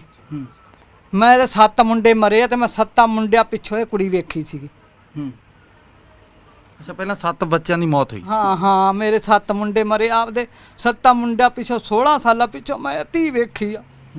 ਵੇਖ ਲਓ ਵੀ ਕਿੰਨਾ ਦੁੱਖ ਆਉਂਦਾ। ਉਹ ਵੀ ਜਾਨ 'ਚ ਨਹੀਂ ਰਹੀ, ਬਹੁਤ ਔਖਾ ਮਾਤਾ। ਤਾਂ ਦਰਸ਼ਕੋ, ਇਹ ਮਾਤਾ ਜੋ ਹੈ, ਇਹ ਜੋ ਹਰਪ੍ਰੀਤ ਕੌਰ ਜੋ ਪਿਛਲੇ ਲੰਘੇ ਵਰੇ ਦੌਰਾਨ ਜਿਸ ਦੀ ਮੌਤ ਹੋਈ ਹੈ, ਉਸ ਦੀ ਮਾਤਾ, ਉਸ ਹਰਪ੍ਰੀਤ ਕੌਰ ਦੇ 2 ਮਾਸੂਮ ਛੋਟੇ ਬੱਚੇ ਆ ਜੋ ਆਪਣੀ ਨਾਨੀ ਕੋਲ ਰਹਿੰਦੇ ਆ। ਮਾਤਾ ਨੇ ਦੱਸਿਆ ਕਿ ਇਸ ਦੇ ਘਰ ਵਾਲੇ ਦੀ ਮੌਤ ਹੋ ਚੁੱਕੀ ਹੈ। ਪਿਛਲੇ ਸਮੇਂ ਦੌਰਾਨ ਉਹ ਵੀ ਬਿਮਾਰ ਸੀ, ਪਿਛਲੇ ਲੰਮਾ ਸਮਾਂ ਜਿਹੜਾ ਬਿਮਾਰ ਪਿਆ ਰਿਹਾ। ਮਾਤਾ ਨੇ ਸਾਰੇ ਕਤਲ ਦੇ ਦੋਸ਼ ਜਿਹੜੇ ਸਹੁਰਾ ਪਰਿਵਾਰ ਤੇ ਲਾਏ ਸੀ। ਜੋ ਲੜਕੀ ਹਰਪ੍ਰੀਤ ਕੌਰ ਨੱਥੂ ਵਾਲਾ ਗਰਬੀ ਵਿਆਹੀ ਹੋਈ ਸੀ ਨਜ਼ਦੀਕ ਬਾਘਾ ਪੁਰਾਣਾ ਡਿਸਟ੍ਰਿਕਟ ਮੋਗਾ ਦੇ ਵਿੱਚ, ਸਹੁਰਾ ਪਰਿਵਾਰ ਤੇ ਇਹਨਾਂ ਦੇ ਜਵਾਈ ਜਗਤਾਰ ਸਿੰਘ ਤੇ ਸੱਸ ਤੇ ਲਾਏ ਸੀ। ਪਰ ਪੁਲਿਸ ਨੇ ਜਿਹੜਾ ਤਫਤੀਸ਼ ਦੌਰਾਨ ਇੱਕ ਹੋਰ ਵਿਅਕਤੀ ਨੂੰ ਗ੍ਰਿਫਤਾਰ ਕੀਤਾ ਜਿਸ ਨੇ ਕਤਲ ਮੰਨਿਆ ਵੀ ਹੈ ਕਿ ਮੈਂ ਹਰਪ੍ਰੀਤ ਕੌਰ ਦਾ ਰੰਜਿਸ਼ ਤਹਿਤ ਕਤਲ ਕੀਤਾ ਸੀ। ਤਾਂ ਦਰਸ਼ਕੋ, ਨੱਥੂ ਵਾਲਾ ਗਰਬੀ 'ਚ ਵਿਆਹੀ ਹਰਪ੍ਰੀਤ ਕੌਰ ਦਾ ਜੋ ਮਾਮਲਾ ਹੈ, ਲੰਗਣ ਪਿੰਡ 'ਚ ਉਸ ਦੀ ਮੌਤ ਹੁੰਦੀ ਹੈ। ਮੌਤ ਤੋਂ ਬਾਅਦ ਉਸ ਦੀ ਮਾਤਾ ਵੱਲੋਂ ਬਾਘਾ ਪੁਰਾਣਾ ਥਾਣਾ 'ਚ ਬਿਆਨ ਦਰਜ ਕਰਵਾਏ ਜਾਂਦੇ ਨੇ। ਬਿਆਨਾਂ ਤੋਂ ਬਾਅਦ ਉਸ ਦੇ ਪਤੀ ਹਰਪ੍ਰੀਤ ਕੌਰ ਦੇ ਪਤੀ ਤੇ ਉਸ ਦੀ ਸੱਸ 'ਤੇ 306 ਤਹਿਤ ਮਾਮਲਾ ਦਰਜ ਕੀਤਾ ਜਾਂਦਾ। ਪਰ 1 ਸਾਲ ਬਾਅਦ ਇਸ ਮਾਮਲੇ 'ਚ ਨਵਾਂ ਮੋੜ ਆਉਂਦਾ ਹੈ। ਇੱਕ ਹੋਰ ਵਿਅਕਤੀ 'ਤੇ 302 ਤਹਿਤ ਮਾਮਲਾ ਦਰਜ ਕੀਤਾ ਜਾਂਦਾ। ਇਹ ਮਾਮਲਾ ਕੀ ਸੀ, ਕਿਸ ਤਰ੍ਹਾਂ ਜਿਹੜਾ ਇਸ ਮਾਮਲੇ ਨੂੰ ਟਰੇਸ ਕੀਤਾ, ਕੌਣ ਲੋਕ ਇਸ ਮਾਮਲੇ 'ਚ ਸ਼ਾਮਲ ਸੀ, ਇਸ ਸੰਬੰਧੀ ਗੱਲਬਾਤ ਕਰਨ ਲਈ ਸਾਡੇ ਨਾਲ ਬਾਘਾ ਪੁਰਾਣਾ ਦੇ ਡੀਐਸਪੀ ਸਰਦਾਰ ਜਸਵਿੰਦਰ ਸਿੰਘ ਖਹਿਰਾ ਸਾਹਿਬ ਨੇ। ਖਹਿਰਾ ਸਾਹਿਬ ਜੀ, ਇਹ ਮਾਮਲਾ ਕੀ ਸੀਗਾ ਜੀ, ਜੋ ਕਤਲ ਦਾ ਮਾਮਲਾ? ਪਹਿਲਾਂ ਉਸ ਜਿਹੜੀ ਹਰਪ੍ਰੀਤ ਕੌਰ ਦੀ ਮਾਤਾ ਨੇ ਬਿਆਨ ਦਰਜ ਕਰਾਏ ਕਿ ਉਸ ਦੀ ਸੱਸ ਤੇ ਉਸ ਦੇ ਪਤੀ ਨੇ ਜਿਹੜਾ ਇਹ ਕਤਲ ਕੀਤਾ ਹੈ, ਪਰ ਇਸ ਮਾਮਲੇ 'ਚ ਨਵਾਂ ਮੋੜ ਆ ਗਿਆ। ਮਾਮਲਾ ਕੀ ਹੈ ਜੀ? ਇਹ ਮੁਕੱਦਮਾ ਨੰਬਰ 112 28/7/19 ਨੂੰ ਦਰਜ ਕੀਤਾ ਸੀ 306 ਦਾ, ਜਿਹਦੇ 'ਚ ਮਰਨ ਵਾਲੀ ਦੀ ਮਾਂ ਬਲਵਿੰਦਰ ਕੌਰ ਨੇ ਆਪਣੇ ਬਿਆਨ 'ਚ ਲਿਖਾਇਆ ਸੀ ਵੀ ਉਹਦੀ ਬੇਟੀ ਨੂੰ ਉਹਦੀ ਸੱਸ ਤੇ ਉਹਦਾ ਘਰ ਵਾਲਾ ਤੰਗ ਪਰੇਸ਼ਾਨ ਕਰਦਾ, ਜਿਹਦਾ ਦੁਖੀ ਹੋ ਕੇ ਉਹਨੇ ਆਤਮ ਹੱਤਿਆ ਕਰ ਲਈ ਹੈ। ਜੋ ਬਾਅਦ ਪੋਸਟਮਾਰਟਮ ਇਹ ਖੁਲਾਸਾ ਹੋਇਆ ਵੀ ਜਿਹੜੀ ਲੜਕੀ ਦੀ ਮੌਤ ਹੈਗੀ ਆ ਉਹ ਸਿਰ 'ਚ ਸੱਟ ਲੱਗਣ ਕਾਰਨ ਹੋਈ ਆ। ਤੋ ਇਸ ਬਾਰੇ ਵੱਖ-ਵੱਖ ਬੋਰਡਾਂ ਤੋਂ ਰਿਪੋਰਟ ਹਾਸਲ ਕੀਤੀ ਗਈ। ਤੋ ਇਹ ਤੱਥ ਸਾਹਮਣੇ ਆਇਆ ਵੀ ਜਿਹੜੀ ਲੜਕੀ ਦੇ ਸਿਰ 'ਚ ਸੱਟ ਲੱਗੀ ਉਹ ਕਿਸੇ ਵੱਲੋਂ ਮਾਰੀ ਗਈ ਆ, ਨਾ ਕਿ ਉਹਨੇ ਖੁਦ ਮਾਰੀ, ਨਾ ਡਿੱਗਣ ਕਰਕੇ ਹੋਈ ਆ। ਤੋ ਇਸ ਤੋਂ ਇਹ ਸਪਸ਼ਟ ਹੋ ਗਿਆ ਵੀ ਲੜਕੀ ਨੇ ਸੁਸਾਈਡ ਨਹੀਂ ਕੀਤਾ, ਉਹਦਾ ਕਤਲ ਕੀਤਾ ਗਿਆ। ਤੋ ਫਿਰ ਇਸ ਦੀ ਤਕਨੀਕ ਢੰਗ ਨਾਲ ਤਫਤੀਸ਼ ਕਰਦੇ ਹੋਏ ਟੈਕਨੀਕਲ ਤਰੀਕੇ ਨਾਲ ਜਦ ਸਾਰਾ ਵੈਰੀਫਾਈ ਕੀਤਾ ਤਾਂ ਇਹ ਗੱਲ ਸਾਹਮਣੇ ਆਈ ਵੀ ਮਰਨ ਵਾਲੀ ਦੇ ਉਹ ਪਿੰਡ ਦੇ ਇੱਕ ਲਵਪ੍ਰੀਤ ਸਿੰਘ ਨਾਲ ਰਿਲੇਸ਼ਨ ਸੀਗੇ। ਜਾਂ ਰਿਲੇਸ਼ਨ ਤੋਂ ਬਾਅਦ ਉਹਨੇ ਉਹਦਾ ਕਤਲ ਕਰਤਾ। ਜਦ ਉਹਨੂੰ ਮਤਲਬ ਚੰਗ ਪੁੱਛ ਕੇ ਕਰਕੇ ਇੰਟਰਵਿਊ ਕੀਤਾ ਗਿਆ ਤਾਂ ਉਸਨੇ ਇਹ ਗੱਲ ਦੱਸਿਆ ਵੀ ਉਸ ਦੀ ਭੈਣ ਕਰੀਬ 7-8 ਸਾਲ ਪਹਿਲਾਂ ਕਿਸੇ ਹੋਰ ਲੜਕੇ ਨਾਲ ਨਿਕਲ ਗਈ ਸੀ, ਜਿਸ ਨੂੰ ਬਾਹਰ ਭਜਾਉਣ ਦੇ ਵਿੱਚ ਇਸ ਔਰਤ ਦਾ ਹੱਥ ਸੀਗਾ। ਤੋ ਉਸ ਗੱਲ ਨੂੰ ਮਨ ਵਿੱਚ ਰੰਜਿਸ਼ ਰੱਖਦੇ ਹੋਏ ਉਹਨੇ ਇਹਨਾਂ ਰਿਲੇਸ਼ਨ ਬਣਾਏ ਅਤੇ ਭਰੋਸਾ ਬਣਾਇਆ, ਫਿਰ ਉਹਦਾ ਇਹਨੇ ਕਤਲ ਕਰ ਦਿੱਤਾ ਅਤੇ ਆਪਣੀ ਇਸ ਗੱਲ ਦਾ ਉਸਨੇ ਬਦਲਾ ਲਿਆ। ਤੋ ਜੁਰਮ ਨੂੰ 306 ਤੋਂ 302 'ਚ ਕਨਵਰਟ ਕਰਕੇ ਉਹਦੀ ਗ੍ਰਿਫਤਾਰੀ ਕੀਤੀ ਗਈ ਹੈ ਪਿਛਲੇ ਸ਼ੁੱਕਰਵਾਰ ਜੀ। ਸਰ, ਹਰਪ੍ਰੀਤ ਕੌਰ ਦੀ ਮਾਤਾ ਅੱਜ ਵੀ ਕਹਿ ਰਹੀ ਕਿ ਸਾਨੂੰ ਇਨਸਾਫ ਨਹੀਂ ਦਿੱਤਾ ਗਿਆ। ਜੋ ਉਹਦਾ ਪਤੀ ਸੀ, ਸੱਸ ਸੀ, ਦੋਸ਼ੀ ਉਹ ਸੀ, ਉਹਨਾਂ 'ਤੇ ਮਾਮਲਾ ਦਰਜ 306 ਤਹਿਤ ਕੀਤਾ ਗਿਆ, ਉਹਨਾਂ ਤੋਂ ਗ੍ਰਿਫਤਾਰ ਤੱਕ ਨਹੀਂ ਕੀਤਾ ਗਿਆ। ਪਰ ਇੱਕ ਹੋਰ ਨਵੇਂ ਵਿਅਕਤੀ ਨੂੰ ਗ੍ਰਿਫਤਾਰ ਕਰ ਲਿਆ। ਉਹਨਾਂ ਨੂੰ ਸ਼ੱਕ ਜ਼ਾਹਰ ਆ ਕਿ ਕਿਤੇ ਨਾ ਕਿਤੇ ਉਹਨਾਂ ਨੂੰ ਬਚਾਇਆ ਗਿਆ। ਉਹਦਾ ਲੜਕੀ ਦੀ ਮਾਂ ਤੇ ਉਹਦੀ ਜਿਹੜੀ ਬੇਟੀ ਹੈਗੀ ਛੋਟੀ ਭੈਣ ਮਰਨ ਵਾਲੀ ਦੇ ਮੇਰੇ ਕੋਲ ਆਇਆ ਸੀ। ਉਹਨਾਂ ਤੋਂ ਹੀ ਤਫਤੀਸ਼ ਨੂੰ ਸਾਨੂੰ ਗਾਈਡਲਾਈਨ ਮਿਲੀਆਂ ਨੇ, ਜਿਹੜਾ ਕਿ ਉਹਨੇ ਇੱਕ ਮੋਬਾਈਲ ਰੱਖਿਆ ਸੀ ਜਿਹੜਾ ਕੋਈ ਦੱਸਦੀ ਨਹੀਂ ਸੀ। ਫਿਰ ਵੀ ਜੇ ਉਹਨਾਂ ਕੋਈ ਸ਼ੱਕ ਆਇਆ ਤੇ ਮੇਰੇ ਕੋਲੇ ਆ ਕੇ ਅਫਸਰਾਂ ਕੋਲੇ ਆਪਣੀ ਗੱਲ ਦੱਸ ਸਕਦੇ ਆ ਜੀ। ਇਹਦੇ ਵਿੱਚ ਹੋਰ ਕੌਣ ਲੋਕ ਹੋ ਸਕਦੇ ਸਰ? ਫਿਲਹਾਲ ਤਾਂ ਇੱਕੋ ਦੋਸ਼ੀ ਲਵਪ੍ਰੀਤ ਹੈ, ਉਹਦਾ ਹੀ ਰੋਲ ਆਇਆ ਤੇ ਉਹਨੂੰ ਆਪਾਂ ਗ੍ਰਿਫਤਾਰ ਕਰ ਲਿਆ। ਜੇ ਕੋਈ ਹੋਰ ਕੋਈ ਸਾਹਮਣੇ ਆਊਗਾ ਤੇ ਉਹਨੂੰ ਗ੍ਰਿਫਤਾਰ ਕੀਤਾ ਜਾਏਗਾ। ਇਹ ਹਰਪ੍ਰੀਤ ਕੌਰ ਦੇ ਫੋਨਾਂ ਤੋਂ ਟਰੇਸ ਹੋਇਆ ਜੋ ਲਵਪ੍ਰੀਤ ਸਿੰਘ? ਸਾਰੇ ਐਂਗਲ ਤੋਂ ਤਫਤੀਸ਼ ਕੀਤੀ ਗਈ ਆ, ਜਿਸ 'ਚ ਫੋਨਾਂ ਦੀ ਡਿਟੇਲ ਵੀ ਹੈਗੀ ਹੈ ਜੀ। Thank you sir. ਤਾਂ ਦਰਸ਼ਕੋ, ਇਹ ਸੀ ਡੀਐਸਪੀ ਬਾਘਾ ਪੁਰਾਣਾ ਜਸਵਿੰਦਰ ਸਿੰਘ ਖਹਿਰਾ ਜੀ, ਜਿਨ੍ਹਾਂ ਨੇ ਦੱਸਿਆ ਕਿ ਇਸ ਦਾ ਮੁੱਖ ਦੋਸ਼ੀ ਲਵਪ੍ਰੀਤ ਸਿੰਘ ਸੀ, ਜਿਹਨੂੰ ਗ੍ਰਿਫਤਾਰ ਕਰਕੇ ਉਸ 'ਤੇ ਬਣਦੀ ਕਾਰਵਾਈ ਕੀਤੀ ਗਈ। 302 ਤਹਿਤ ਮਾਮਲਾ ਦਰਜ ਕੀਤਾ ਗਿਆ। ਨੱਥੂ ਵਾਲੇ ਗਰਬੀ ਤੋਂ ਆਪਣੇ ਪੇਕੇ ਪਿੰਡ ਲੰਗਿਆਂ ਨੇ ਹਰਪ੍ਰੀਤ ਕੌਰ ਆਉਂਦੀ ਹੈ, ਉੱਥੇ ਉਹ ਖੁਦਕੁਸ਼ੀ ਕਰ ਲੈਂਦੀ ਹੈ, ਜੋ ਕਿ ਉਸ ਦੀ ਮਾਤਾ ਬਾਘਾ ਪੁਰਾਣਾ ਥਾਣਾ 'ਚ ਬਿਆਨ ਦਰਜ ਕਰਾਉਂਦੀ ਹੈ। ਉਸ ਦੀ ਮਾਤਾ ਦੱਸਦੀ ਹੈ ਕਿ ਮੇਰੀ ਧੀ ਹਰਪ੍ਰੀਤ ਕੌਰ ਆਪਣੇ ਸਹੁਰੇ ਪਰਿਵਾਰ ਤੋਂ ਦੁਖੀ ਸੀ, ਕਿਉਂਕਿ ਉਸ ਦਾ ਸਹੁਰਾ ਪਰਿਵਾਰ ਉਸ ਤੋਂ ਦਾਜ ਦਹੇਜ ਮੰਗਦਾ ਸੀ, ਉਹਨੂੰ ਲਗਾਤਾਰ ਤੰਗ ਪਰੇਸ਼ਾਨ ਕਰਦਾ ਸੀ। ਇਸ ਤਹਿਤ ਬਾਘਾ ਪੁਰਾਣਾ ਥਾਣਾ 'ਚ 306 ਤਹਿਤ ਜਗਤਾਰ ਸਿੰਘ ਹਰਪ੍ਰੀਤ ਕੌਰ ਦੇ ਪਤੀ ਤੇ ਉਸ ਦੀ ਸੱਸ ਤੇ ਮਾਮਲਾ ਦਰਜ ਕੀਤਾ ਗਿਆ। 1 ਸਾਲ ਬਾਅਦ ਇਸ ਮਾਮਲੇ ਦੀ ਤਫਤੀਸ਼ ਤੋਂ ਬਾਅਦ ਇਹ ਮਾਮਲਾ ਕਤਲ ਨਾਲ ਸੰਬੰਧਿਤ ਪਾਇਆ ਗਿਆ, ਕਿਉਂਕਿ 1 ਸਾਲ ਇਹ ਪੁਲਿਸ ਨੇ ਇਸ ਮਾਮਲੇ ਦੀ ਤਫਤੀਸ਼ ਕੀਤੀ ਅਤੇ ਡਾਕਟਰਾਂ ਦੀ ਰਿਪੋਰਟ ਆਈ। ਡਾਕਟਰਾਂ ਦੀ ਰਿਪੋਰਟ ਮੁਤਾਬਕ ਵੀ ਹਰਪ੍ਰੀਤ ਕੌਰ ਨੇ ਖੁਦਕੁਸ਼ੀ ਨਹੀਂ ਕੀਤੀ ਸੀ, ਬਲਕਿ ਉਸ ਦਾ ਕਤਲ ਹੋਇਆ ਸੀ, ਕਿਉਂਕਿ ਉਸ ਦੇ ਸਿਰ ਵਿੱਚ ਰੋਡ ਵੱਜੀ ਹੋਈ ਸੀ। ਇਸ ਮਾਮਲੇ ਦੀ ਡੂੰਘਾਈ ਨਾਲ ਪੁਲਿਸ ਨੇ ਜਦ ਤਫਤੀਸ਼ ਕੀਤੀ, ਜਾਂਚ ਕੀਤੀ, ਤਾਂ ਇੱਕ ਨੱਥੂ ਵਾਲੇ ਗਰਬੀ ਦਾ ਲਵਪ੍ਰੀਤ ਸਿੰਘ ਵਿਅਕਤੀ ਸਾਹਮਣੇ ਆਇਆ, ਜਿਸ ਨੇ ਮੰਨਿਆ ਕਿ ਹਰਪ੍ਰੀਤ ਕੌਰ ਨੇ ਮੇਰੀ ਭੈਣ ਨੂੰ ਮੇਰੇ ਘਰ ਤੋਂ ਕਿਸੇ ਵਿਅਕਤੀ ਦੇ ਨਾਲ ਭਜਾ ਦਿੱਤਾ ਸੀ ਅਤੇ ਲੋਕਾਂ ਵੱਲੋਂ ਲਗਾਤਾਰ ਮੈਨੂੰ ਤੰਗ ਪਰੇਸ਼ਾਨ ਕੀਤਾ ਜਾ ਰਿਹਾ ਸੀ, ਮੈਨੂੰ ਮਿਹਣੇ ਮਾਰੇ ਜਾ ਰਹੇ ਸੀ, ਜਿਸ ਕਾਰਨ ਮੈਂ ਹਰਪ੍ਰੀਤ ਕੌਰ ਨਾਲ ਪ੍ਰੇਮ ਸੰਬੰਧ ਬਣਾਏ ਅਤੇ ਉਸੇ ਦਿਨ ਤੋਂ ਮਿਥ ਲਿਆ ਸੀ ਕਿ ਮੈਂ ਹਰਪ੍ਰੀਤ ਕੌਰ ਦਾ ਕਤਲ ਕਰੂੰਗਾ। ਹਰਪ੍ਰੀਤ ਦੇ ਕਤਲ ਦਾ ਜੁਰਮ ਲਵਪ੍ਰੀਤ ਸਿੰਘ ਨੇ ਕਬੂਲ ਕਰ ਲਿਆ। ਉਸਨੇ ਕਿਹਾ ਕਿ ਮੈਂ ਰੰਜਿਸ਼ ਤਹਿਤ ਲਵਪ੍ਰੀਤ ਸਿੰਘ ਨੇ ਕਿਹਾ ਕਿ ਮੈਂ ਹਰਪ੍ਰੀਤ ਕੌਰ ਦਾ ਰੰਜਿਸ਼ ਤਹਿਤ ਕਤਲ ਕੀਤਾ ਹੈ। ਇਸ ਸੰਬੰਧੀ ਲਵਪ੍ਰੀਤ ਸਿੰਘ ਨੂੰ ਪੁਲਿਸ ਨੇ ਗ੍ਰਿਫਤਾਰ ਕਰਕੇ ਜੇਲ੍ਹ ਭੇਜ ਦਿੱਤਾ ਹੈ। ਸੋ ਦਰਸ਼ਕੋ, ਅੱਜ ਲਈ ਬਸ ਇੰਨਾ ਹੀ। ਮੈਨੂੰ ਤੇ ਮੇਰੇ ਸਹਿਯੋਗੀ ਸਵਰਨਜੀਤ ਸਿੰਘ ਨੂੰ ਦਿਓ ਇਜਾਜ਼ਤ। ਤੁਸੀਂ ਦੇਖਦੇ ਰਹੋ ਹਮਦਰ ਟੀਵੀ। ਧੰਨਵਾਦ।